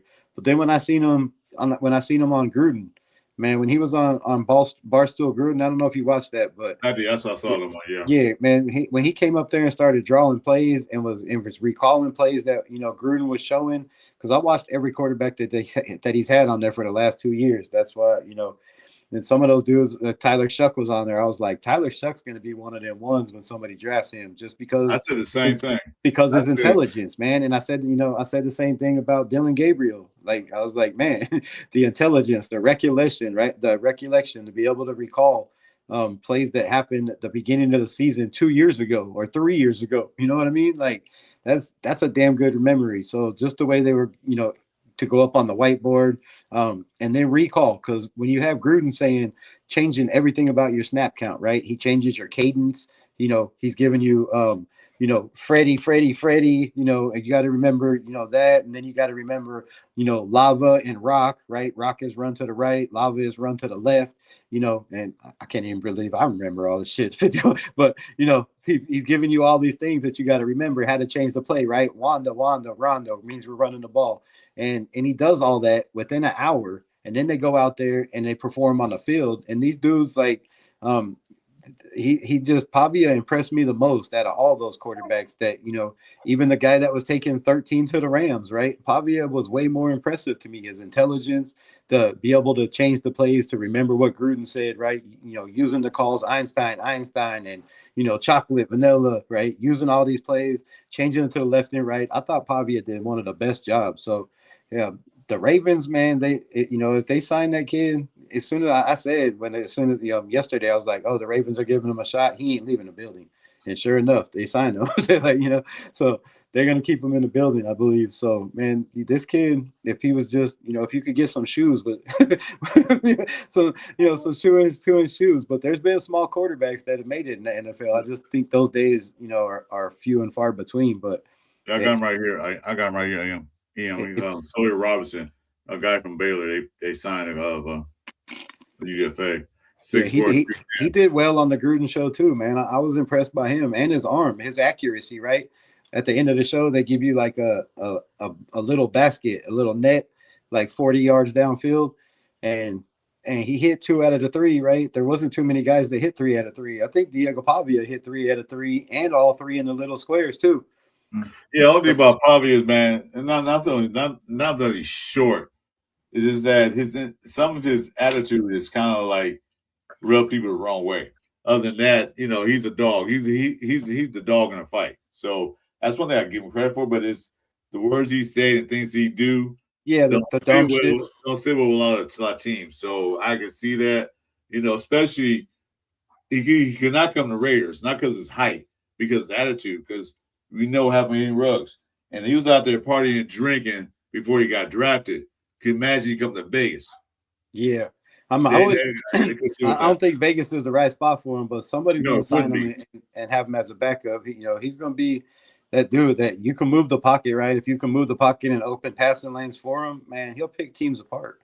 Yeah, but this guy here, actually, I heard about him. I saw him a couple of games. I guess they played. Who they played? Baylor played TCU. It was TCU. He didn't do bad in that game. So I mean, look at his stats. Last year's stats: 31 touchdowns, 12 interceptions, and they don't have a team like they used to. Baylor, not like they used to back in the day. So other than that, you know, good practice squad guy. Yeah, you need one of those. Yeah, you need somebody to go on, you know, and get better, right? But you know, face against the ones. But I don't know. The NFL, to me, I feel like your practice squad guy should, you know, practice quarterback should be your second string quarterback, because you're not making your defense better by having your 4th string quarterback play against your number one defense. You know, yeah, but how's that making your defense better? They're like, man, I already know everything this kid's gonna do because he's not ready, right? But you think about it. So you got your starting quarterback and you got your backup quarterback, right? They on the field. They on the roster to play. And then the third quarterback is going to be on the field too as well as your emergency quarterback. Now, if all three go down, then you got to get that practice squad to come up. But they can't come in the game. I don't think so. I don't know any rules to that. So that's why I have a good practice squad guy to go against the ones, so we get that feel of the game. Yeah, but teams don't ever get play no practice squad. You don't hardly ever hear a practice squad guy getting pulled up on a quarterback. No, you don't. They're going to get somebody in free agency. So if your team goes down three quarterbacks in one game, you're screwed for the season. Yeah, I mean, to me, Fernando should be that practice squad guy, right? If he's not, they can't put him on practice squad. I mean, you can't. You can protect so many people in the first overall pick. You might could, but I'm just saying, like, you can have him on the roster, right? Not on the practice squad. He could be on the 53-man roster, okay. and still be that practice squad quarterback. You know, I got you. That's playing with playing against the ones, right? I think that should be his spot, because if he's not ready and you want him to learn and be that guy, what better way to learn than you're playing the practice squad guy? So you're being the quarterback of every team you go against, right? I got you now. Yeah, you're learning. You're gonna draft a quarterback, put him on a practice squad? That's stupid. But you can't put. But he's on the roster. He's your number 2 or number 3 quarterback. But in practice, you don't have your 4th-string quarterback or a practice squad quarterback. You got Fernando or Aiden out there. That's a guy that can definitely try to push the number 1 defense, right? Make them better as well, and then learn the system, learn the NFL. You're learning different people's offenses, right? Because if you're that practice squad quarterback, you're playing that quarterback role for the team you're facing every week. So I think that would be smart as hell, right? You can't hit the quarterback, so you ain't got to worry about him getting hit. But you're going out there, you're throwing, right? You're throwing to the twos. And you're learning, you're learning the NFL system. If I'm an NFL, I think he should throw against the ones. I think he should get a preseason with the ones. That's what I'm thinking, Fernando. Now, when preseason starts, you're going to usually start with their first string for a couple of quarters, a couple of plays or a couple of runs, and that's it. I think Fernando should get in there at least one time with the ones, at least. Oh yeah, he'll get that. He'll get a chance to prove because himself. Kirk Cousins don't need. Well, he need preseason just to get used to his fellas. Yeah, real game actually, but he need Fernando to play with the ones, so he get a feel for the ones. Because you play with the twos, you're not gonna see the whole. You might see 1-2 guys from the twos playing on the field with you, but you won't see the whole team. Yeah, twos and threes, and that's the problem with most backups. Yeah, they don't see. They'll play the ones. Yeah, but I'm saying during the season. I'm saying if he's not the starter to start the season, right? I mean, after preseason, if he's not the guy and Kirk Cousins the guy, then I'm saying during the season, I would want him to be that that other team's quarterback during practice to learn, right? Because your quarterback's going to be doing his job, but you got to have that that practice guy for the number 1 defense. You're going up against the Raiders number 1. As the practice squad quarterback. I think that just makes all the sense in the world to develop. Let's see what happened to Cam Miller last year in preseason when he was in with the twos. He looked great because he practiced with the twos. Yeah, he looked good. But then when he started with the ones, you're going to complete a pass, going to do anything because you're not used to the ones. Used to the twos. You know what they do. You know how their patterns run. You know how they block. But with the ones, he had no idea what was going on. Yep. And he looked bad. That was Aiden's problem too. When coming into the camp, because he's like, man, I'm used to at least practicing with the ones all through throughout my career, except for the rookie year. I've been that number 1 or number 2 quarterback bouncing forth. So we're splitting reps. And then last year, he's out there running with guys like Carter, like Will Putnam as the center, right? And then you got Lackey Tassie as your guard, and you got you know what I mean, and you got and Antonio Maffei as your other guard, and then you're rocking with Dalton Wagner and and Stone Forsythe as your offensive line.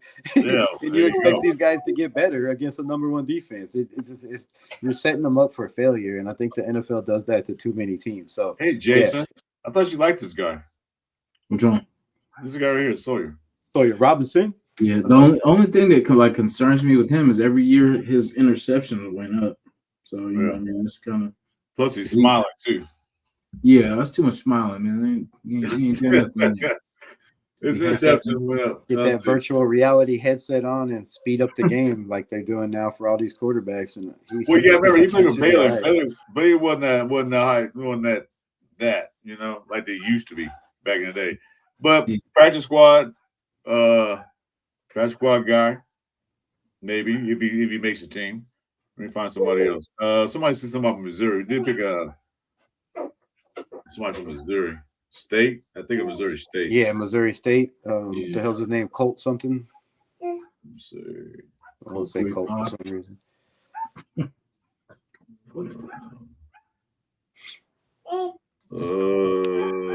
What was the name again? Jacob something, wasn't it? Yeah, get my dog right quick. Won't stop barking. I can't find him. Why is he not here? I can't look it up because my phone's. No, I got him. I got him. Jacob something, I thought. Tokyo Toe. Tokyo Toto. You know, he's not even from Tokyo. Somebody was telling me. Thank you, I am.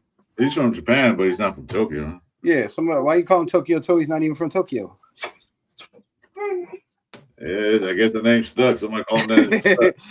they just insinuated he was from Tokyo because he's Japanese. That's messed up. Yeah, stereotype, man. Stereotype, you know.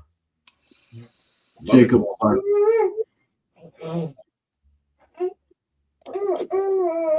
Chris. Yeah, I was like Jacob Clark. Yeah, I just found him. Oh, Clark. That's hell, it. nah. This guy's not gonna make the team. 6'5", 225. Yeah, but he's smiling. Yeah. He's smiling ear to ear. That's that Minnesota smile too. Yeah, you gotta bring your quarterbacks to when you have 14 or 15 wide receivers on the roster and 4 or 5 tight ends, you gotta have 4 or 5 quarterbacks to run the drills you need to run. Right. These guys played Minnesota. He played 1 game, 1 completion, 1 attempt. So when we looked at Minnesota, he was 100% for 39 yards. There you go. So he had a great career at Minnesota. In 2019, how old is this guy? In 2019, he was in college? That's what he said. You see it? Holy shnikes. No, that can't be right. I mean, I guess you could have a 6-year college career now. So, yeah, I mean. No, you don't play. Well, no, he's on a team for 1 year. Then he went to Missouri in 2025. How old is this dude? Wait a minute. Oh, he's going to be on the field quarterback coach probably. They don't say how old he is. He gonna be like a Davis Webb type dude. Right. Anyway, well, that's what that says. 2019. See, that'll make him right now. That'll make him 27 years old. Right. Jeez. Yeah, there's a couple of UDFAs I think that are gonna push some guys because I'm looking at the roster and like I said, our wide receivers are okay, but you got guys like I always call him the wrong name, but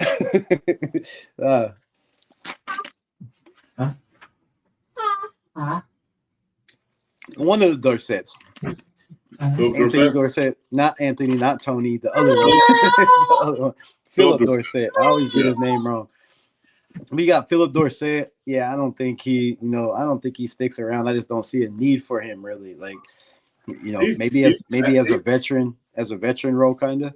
He's fast, but we got no speed already. And he made a couple of good catches last year, but he really, I didn't see no separation when he was running. I mean, he's fast. One thing about fast, he can run fast, straight down, straight line. Yeah, there's straight line speed and side to side speed. Yeah, get that separation from the cornerback. You know, you got to make cuts. I didn't see him do all that. I see him just run straight fast. I mean, that's fine, and all. If you want to play in the Al Davis era, where you don't bomb your way. But Yeah, those days I think are done, man. oh, Teams are starting to figure out. Well, the defenses are changing so much, right? You have defenses now that it's not a passing league so much. I think a lot of these teams are starting to take away that deep ball, right? You can run cover, too high, and you got two high safeties that are both free safeties that run in 4-4s, 4-3s. It makes it hard, and then you got a lot of these corners are a lot of these teams are drafting corners that run 4-3s. So you can keep up with these fast receivers, and you can play man, and then you got linebackers. And that's the case because back in the day, all the safeties and stuff were big, strong, powerful. They didn't have to cover anybody. They just hit you. Yeah, they were thumpers. They had the safeties were strong safeties. They didn't have a free safety. There was no dude that was quick that could cover, that could come up and play in the box. As a slot guy. They had their nickels, they had their outside boundary guys and field guys and. Yeah, it was just a totally different era. So I feel that a lot. Yeah, so the defense changed, the times changed. Well, quarterback does evolve. Football evolves each year by year. So, remember, because I remember one time they said, the running back is out. It's a passing league now. Oh, yeah, until Saquon Barkley ran for all those yards and everything else. Oh, now we need running backs. So it changes every year to what works for a certain team. Yep. And then look what Bijan Robinson did last year. Yeah.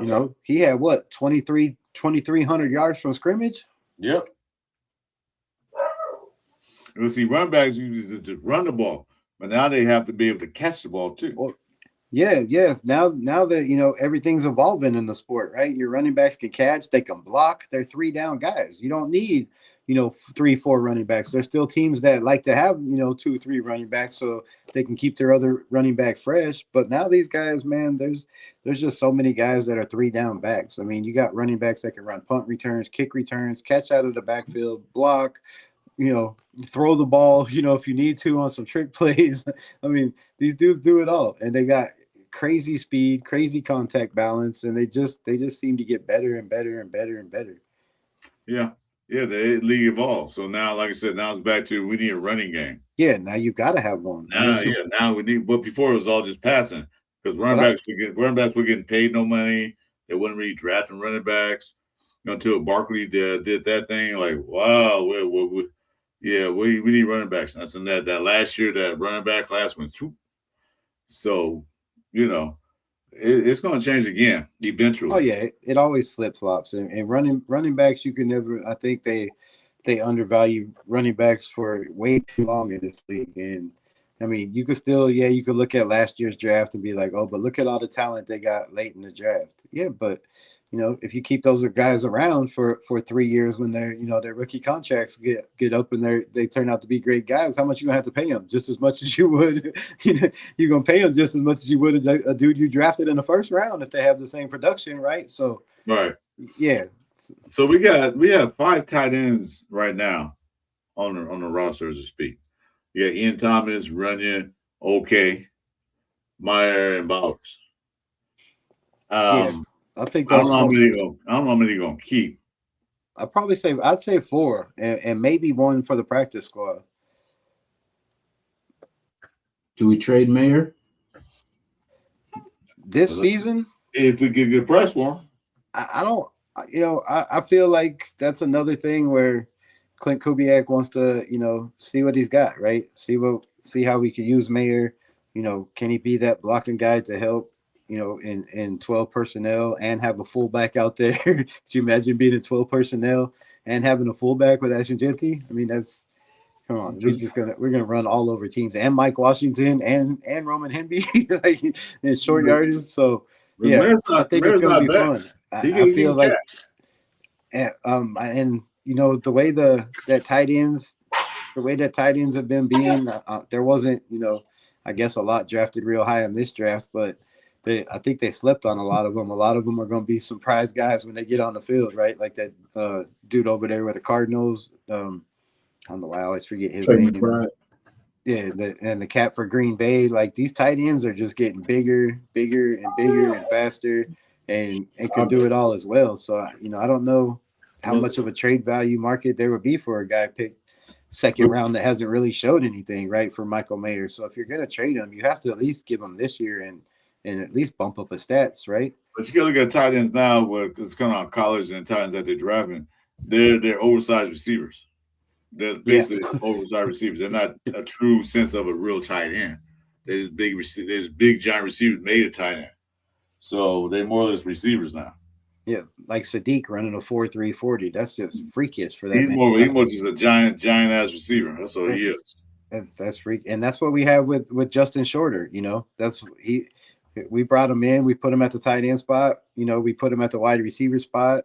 Then now he's back at the wide receiver spot. He's another big 6'4", 6'5", 6'6" dude that could play tight end because of his speed. So yeah, the Raiders have a lot of sneaky weapons that I feel like people he's 6'4", 227 pounds. That's pretty big for a wide receiver. Yeah, that's huge for a while. That's why they moved him to tight end, but then he just can't block. So, he's not a good blocker at that level. He's not a good blocker at all, right? I seen a couple of people on X be like, "Oh, thank God we got Justin Shorter back. At least we got a blocking tight end." I was like, "Wait, what?" How many times I seen that dude? I seen him on his back more than any Raider last year. I think it was more than twice. He was, literally picked up off his feet. When the edges him on that line right there, they go like, "Oh yeah, I got a sack coming now." He just got a line. I got me a duck. Got me a duck. Yeah, exactly. And Derek Young ain't a small guy either. He's like 6'2", 224. Right. So they got some big. They got some big receivers. So no more of the like I called a couple years ago the lollipop guild. Wide receivers like 5'10" and shorter. And so I don't know what his. I'm not sure what his speed is, but I mean that's a big body. he's a kickoff punt return specialist. Oh, so he's got plenty of speed then. Well, he got speed. I don't know what they just got to work on that route running and blocking. I guess. But yeah, so I'm looking at this list I finally pulled up of wide receivers in the NFL right now that are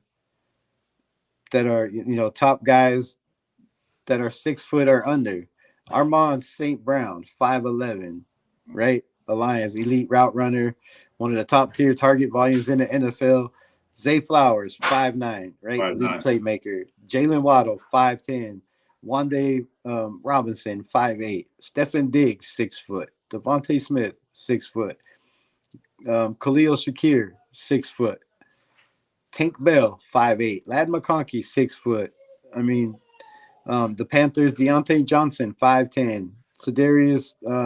Kadarius, I'm not even saying his name. Rondell Moore, 5'7", right? Brandon Ayuk, 6 foot. Jackson Smith and Jigba, 6 foot. Like those are some of the top dudes in the NFL right now. Mm-hmm. So Rebel, you saying I had a chance this whole time? Yeah, yeah. You could have been there. See, you underestimated yourself. You should. Yeah, I told you to go out there and try out. You be a walk on. Put in that work, man. Those you go walk on. Get some of them Devontae Adams YouTube videos and just learn that route running. I have a Taco Bell in my house too. Give me that shimmy shake. You can have a Taco Bell in your house and my house. I'm the one coaching you now. Don't say it. Mine too. Shoot, well, you had it. I told you to go out there. I told you I'll pick you up. We go out there. Yeah, shit. We go. Yeah. Anytime you can fly out here, bro. Yeah, I'll come out. Definitely. If we get the worst record in the NFL, I'll be out there next year.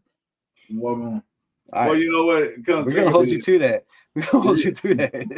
If you break down the offense, man, I think we're okay. I'm not saying we're gonna average 30-something points a game, but I know we're gonna get some touchdowns. Yeah, I swear we scored 8. Can you look up something for me, Chris? What's that? What was at the beginning of the season? Where was Seattle's offensive? Where was Seattle's wide receiver group ranked? And on their big groups or whatever they do, right? They break down every team's group, position group, quarterback, wide receivers. All right, look it up. You said they didn't have a bunch of big name receivers, right? And we don't either.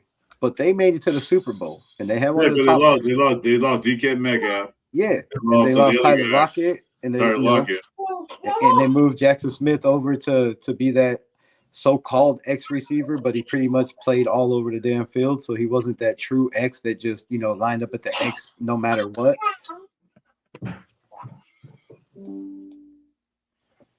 It says they were around 12 to 16. Okay, so I mean that's the middle of the pack, but that's what Jackson, with Jackson Smith and Jigba. So I mean that's not too bad, and I think our receiving core, when they rank it, we're probably going to be 29th, 30th, just because they're looking at it and going, what did Jack Best do? Well, he didn't get on the grass for one, but when he did, he had good production, right? And then you're looking at the rest of the receivers, Trey Tucker. So we'll probably be ranked pretty shitty like that. But I want to go out on a limb right now and say I wouldn't be surprised if we're at least top 20 or better, by mid-season, no matter who the quarterback is.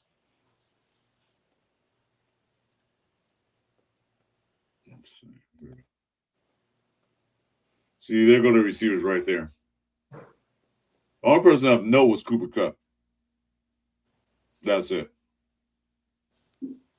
No, Jack Nigba or Jackson Smith, Troy Hunter, Jake Bobo, Ricky White, and these are not household names. The only person that's recognizable is Cooper Kupp. Yeah, and in JSN, I think a lot of people knew he was going to be that dude just because of the season he had the year before with DK there, but. Yeah, he wasn't that. He wasn't, he was there, but he wasn't like he did last year. So I can't believe they're. I'm sure that ranking had to do with Clint Kubiak's offense, being the offensive coordinator. Yeah, and I'm wondering if our wide receiver rankings aren't going to be higher because we have Clint Kubiak in the building. And then we got Rashid Shaheed. He did right. But they brought him in mid-season though, right? They traded for him during the year. Yeah, they traded for him. He didn't play the whole season. And he didn't do, he wasn't doing nothing over there at New Orleans, which is why they traded him. And then he comes to Seattle and he's their number 2 guy, right? He was just supposed to be a punt returner, but he's like, I guess maybe not number 2, but he got a decent amount of targets. So he was way better. He was way better for Seattle than he was for New Orleans. And I think that's a product of Clint Kubiak's system. And see, look at this guy. Not only had 1,700 yards receiving, look how many TDs he had. 10. And see, that's what I want to see. Right? That's what I want to see. You got 10 touchdowns, but you didn't get a whole lot of targets, a whole lot of yards. I mean, no, he had 119 receptions, 1,700 yards. So he got a lot of receptions. Almost 1,800 yards receiving. Is that his career? No, that's last year. Oh, that's JSN last year? Yeah, that's JSN last year. Oh, yeah. He had a crazy, insane year. Yes, let me go look at what's going on. We want to look at Rashid. His year was ridiculous. Yeah, what was Rashid's numbers? Rashid was, but he came in like halfway through the season.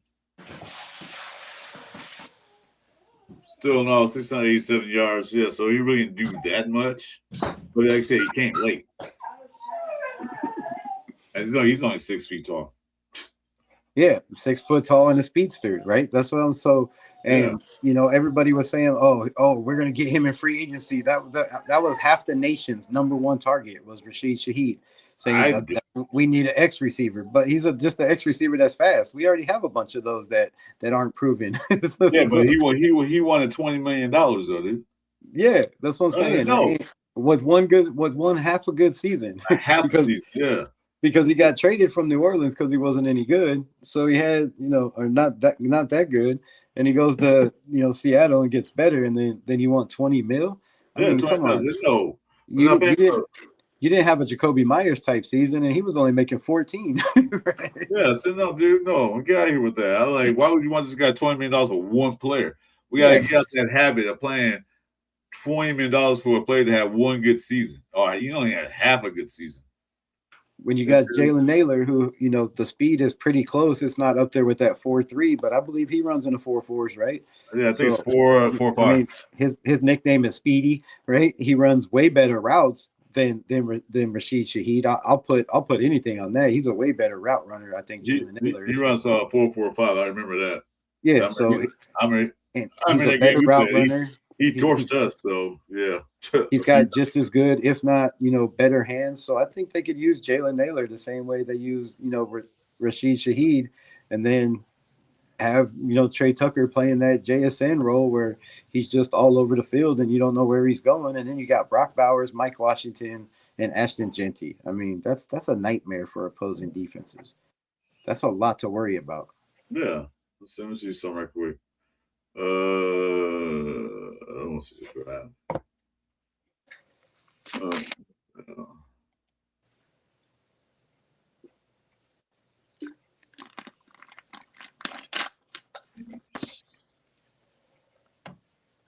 Let's see. He played for Minnesota last year, right? Let me see what his stats were. Rashid, he was at Naylor, yeah. I think Naylor had like 400 yards or something on 30-something targets somewhere in there, I want to say. Which ain't bad for being your fourth option. Or fifth, because I'm sure the tight end was the fourth option. No, come on. All right, hold on a minute.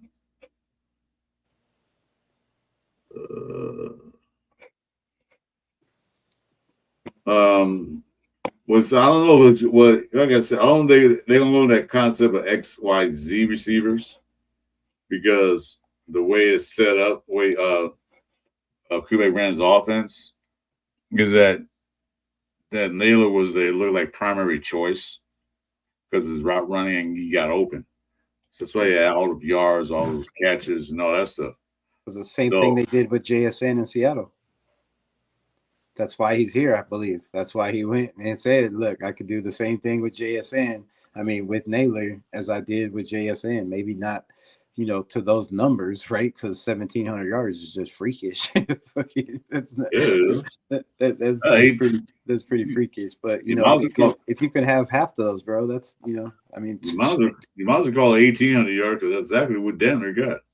Yeah, so I mean, damn, if you're telling me he gets half of those, Jalen Naylor making $10 million a season, bro, come on, I'm taking that all day of the week. Why is this showing Kyler Murray? I'm trying to find the 2025 stats. It's showing me the 2026. I can't believe they signed Kyler Murray. Oh my god.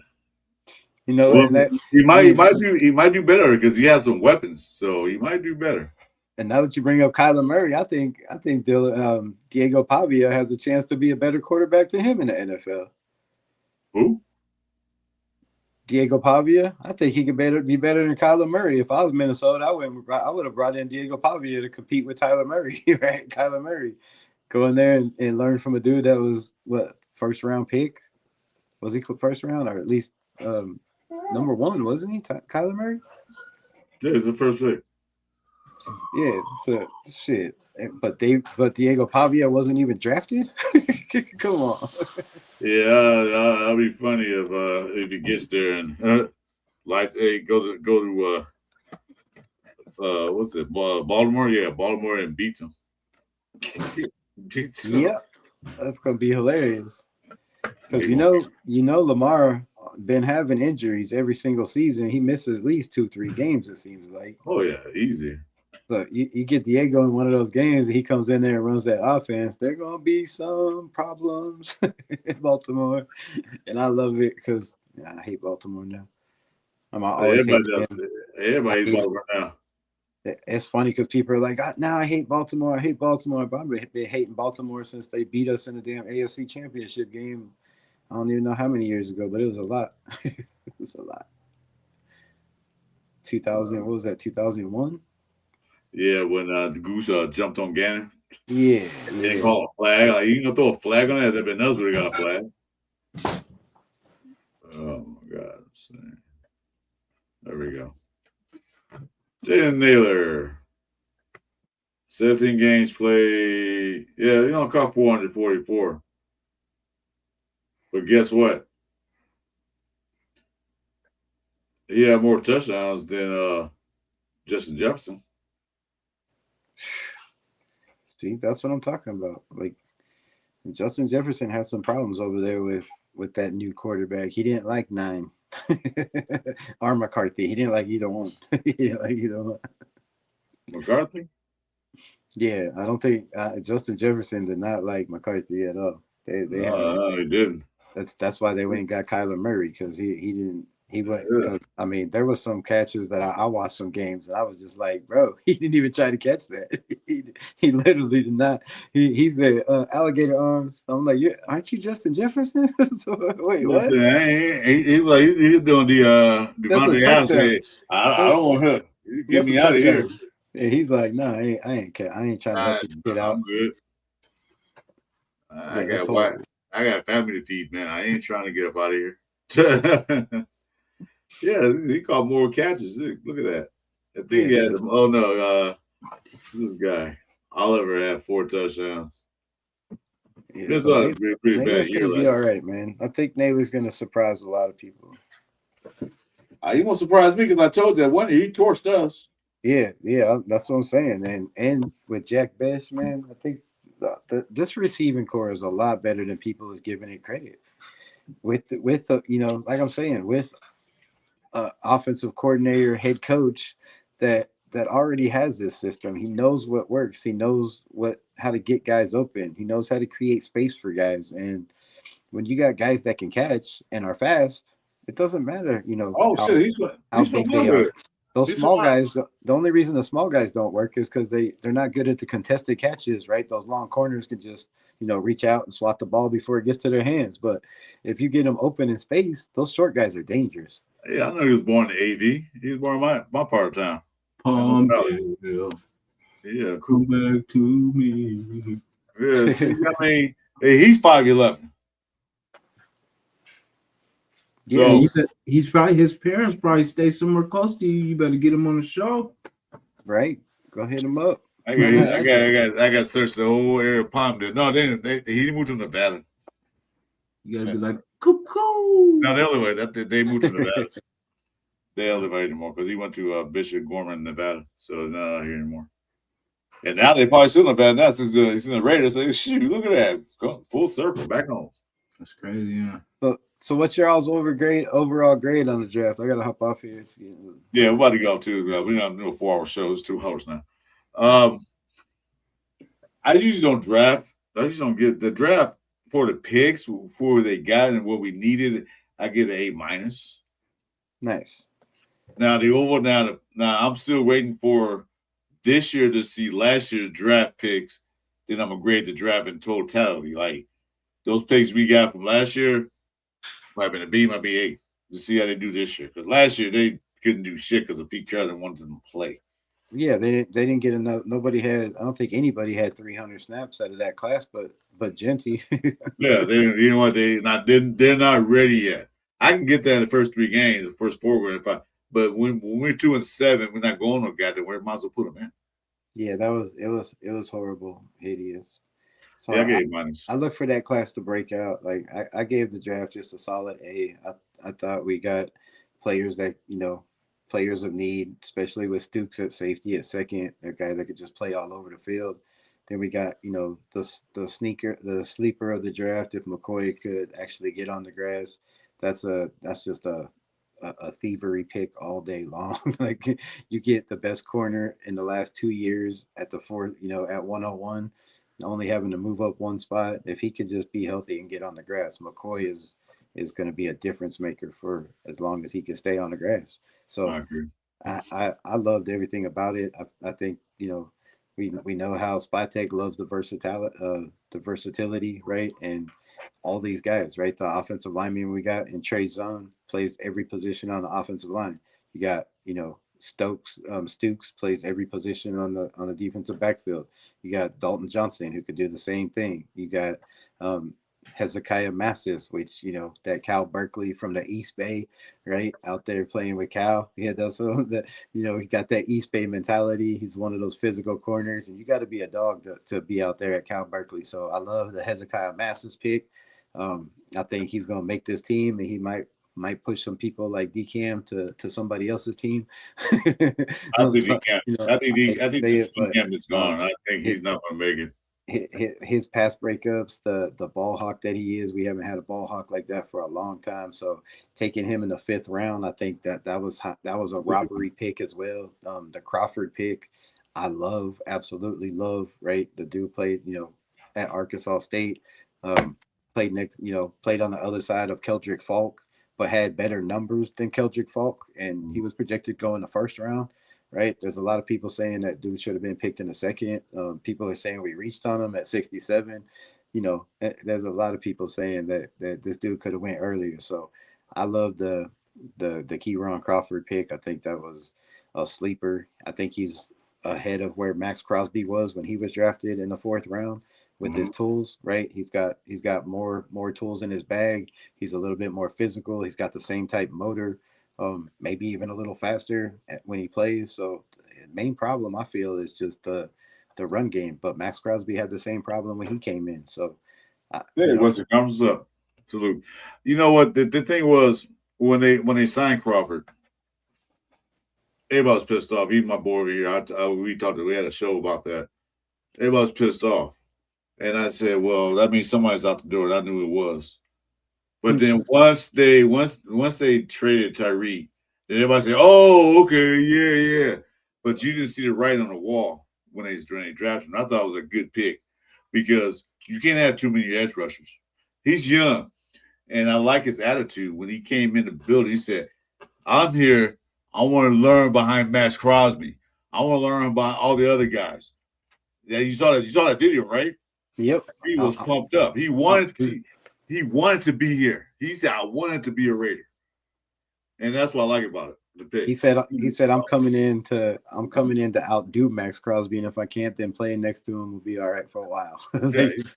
like this dude already got that mentality. He said, "I want to be Max Crosby. I want that image, that profile, that persona in the NFL." And I love that. I love that the kid wants to come in and work. He's going to do what Tyree Wilson should have did. Be the first one there in the morning in the building with Max Crosby, right? Trying to beat Max. I'll be sleeping in Max Crosby's driveway if I had to. Be like, nah, bro. Make sure. Can I sleep in your backyard? If you won't let me in the house, I'll sleep in a tent. Just let me be with you. I want to go everywhere you go. Those eye trackers. You put the eye tracker in his car on him. Yeah. I want to eat the same food you do. I want to go. I want to go to the ice bath when you go. Shit. If you taking a shit, I'm gonna be in the stall next to you. Shit as well. I will see how you take that dump because I want to learn how.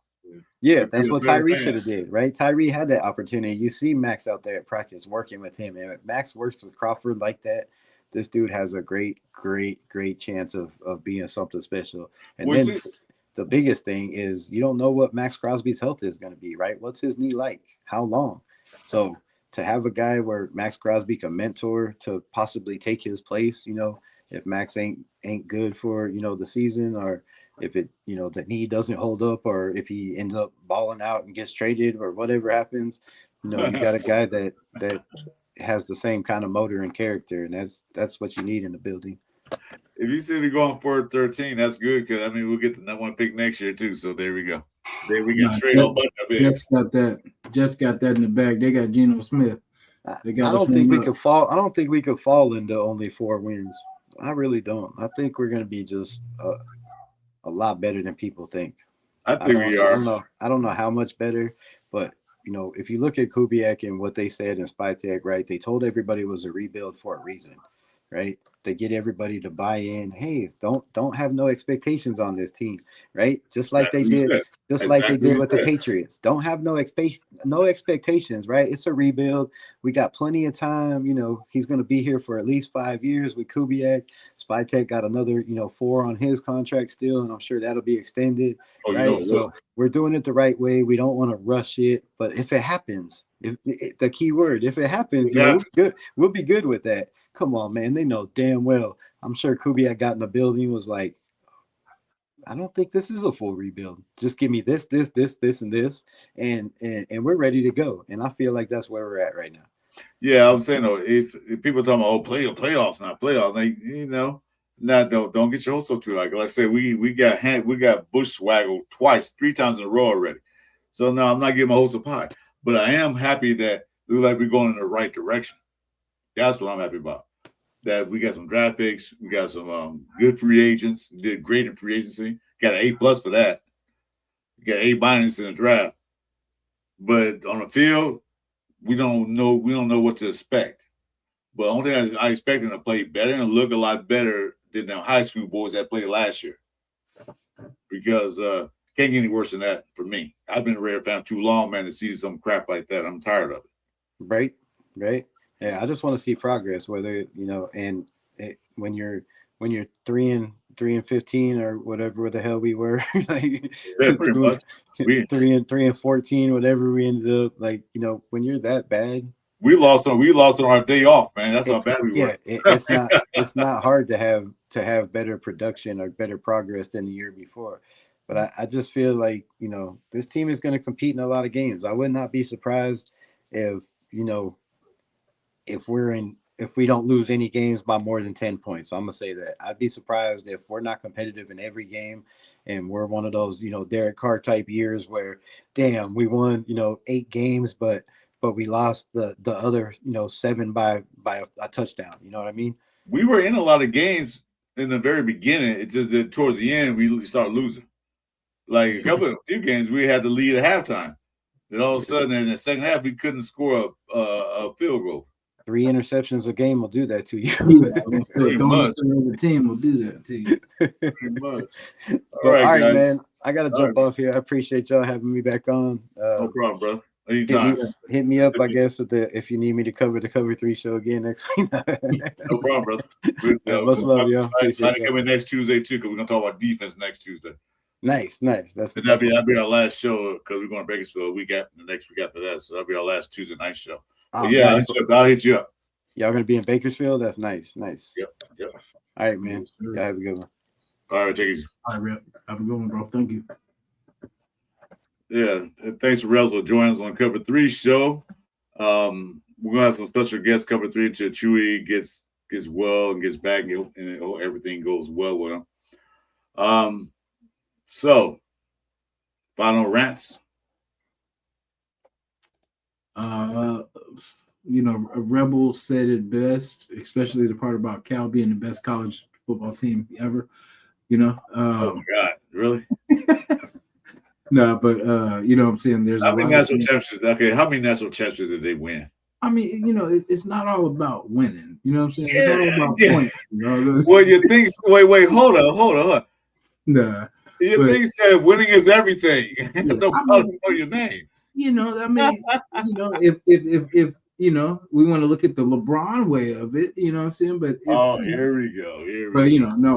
But yeah, there are a lot of good things to look forward to.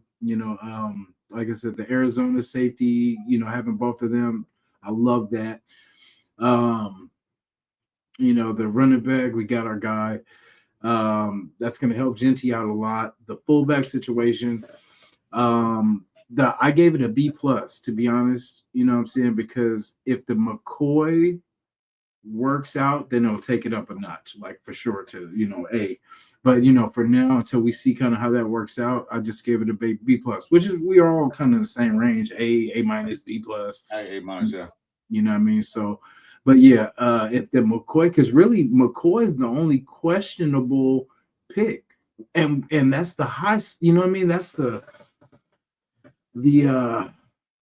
high ceiling pick. The risk pick.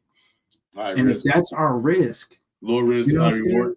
That was a pretty good draft. If that's our risk, one of the top 15 in the draft. You know what I mean? If he's healthy, I think it's worth a shot. We've taken risks on people we never even heard of before, Leatherwoods and Oh, but yeah. But the thing is, the thing with McCoy is this: if he's not ready to go day one or any days following that, you don't have to rush back because we did pick up some other D-backs, So then, we have to throw him out there day one.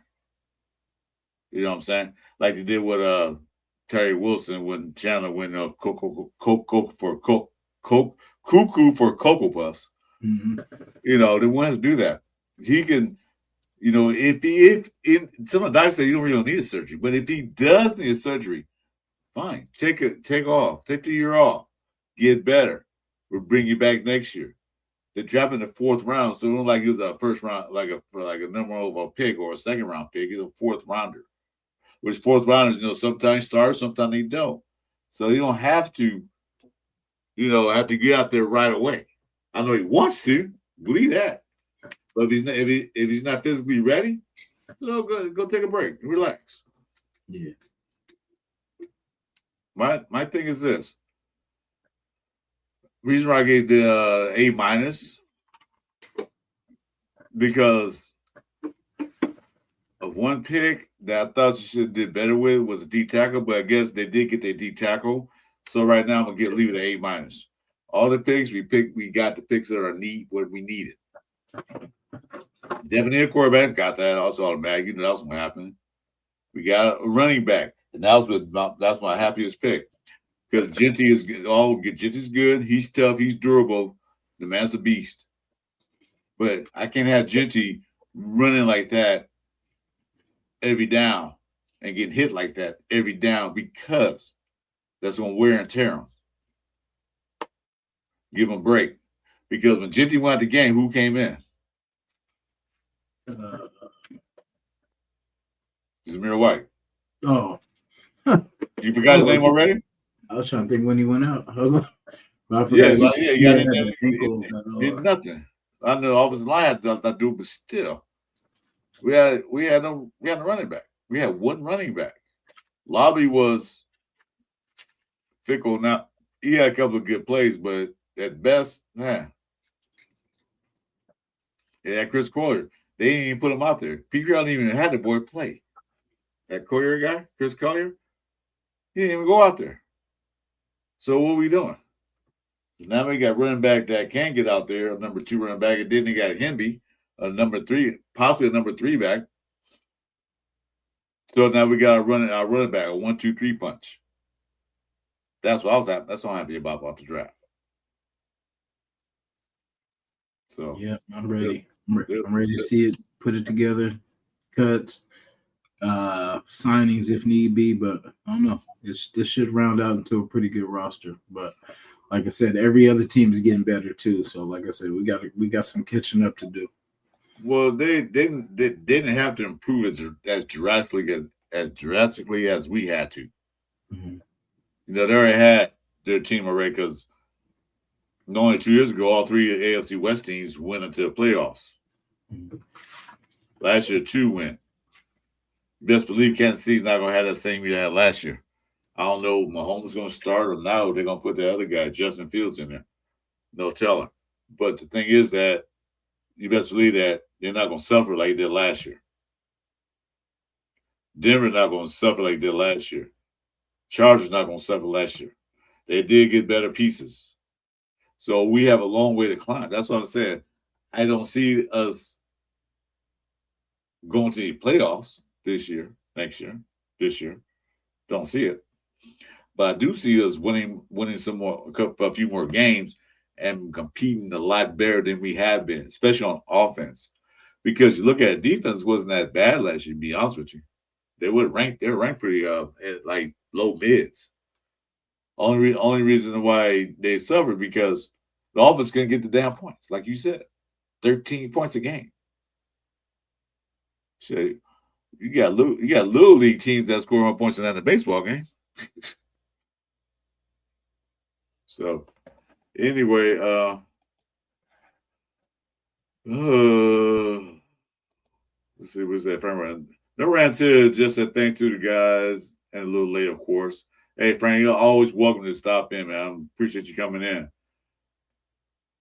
Let's see. We close on some of these chats here. I understand, like as a Raider fans, we were traumatized from the past events, but we can't keep bringing our baggage from the past with us to the present. Exactly, you said it right, dude. I ought to get you on the show one day. I like your thoughts. I think we're not to draft out of the park, man. We got the best players available at that fits. Yeah, they didn't get the best. They didn't get a BPA's the best player available at that spot. They got the best player that fits.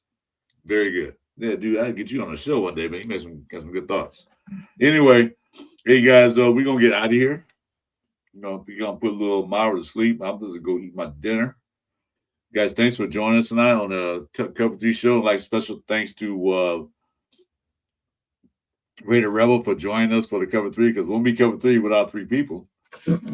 Make sure you subscribe to his channel, Ravers Unleashed. I'm Crystal Raiders. Make sure you subscribe to my channel as well as Nation Jasin. I'm trying to get there. Our next show will be Sunday morning, building show. If you know God let us do that, so it'll be Sunday morning, and then our final show will be the final show for 2 weeks. We're going to be off on Tuesday. Tuesday next week. That'll be a last show for a few weeks because we're going to the kickoff. Got to get some things together, and we'll see you then. So until next time, see you, man. Yep. Raiders till we die, man. Always. New video coming Friday.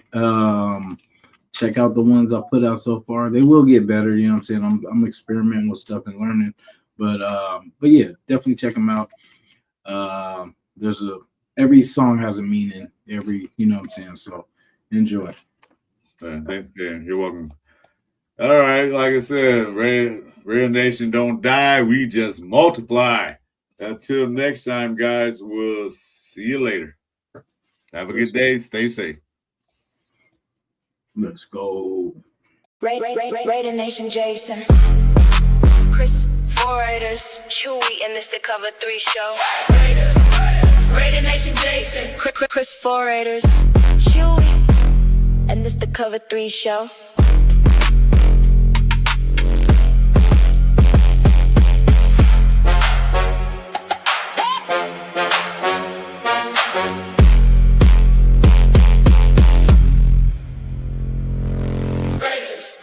Raider Nation Jasin. Chris, 4 Raiders. Chuy, and this the Cover 3 show.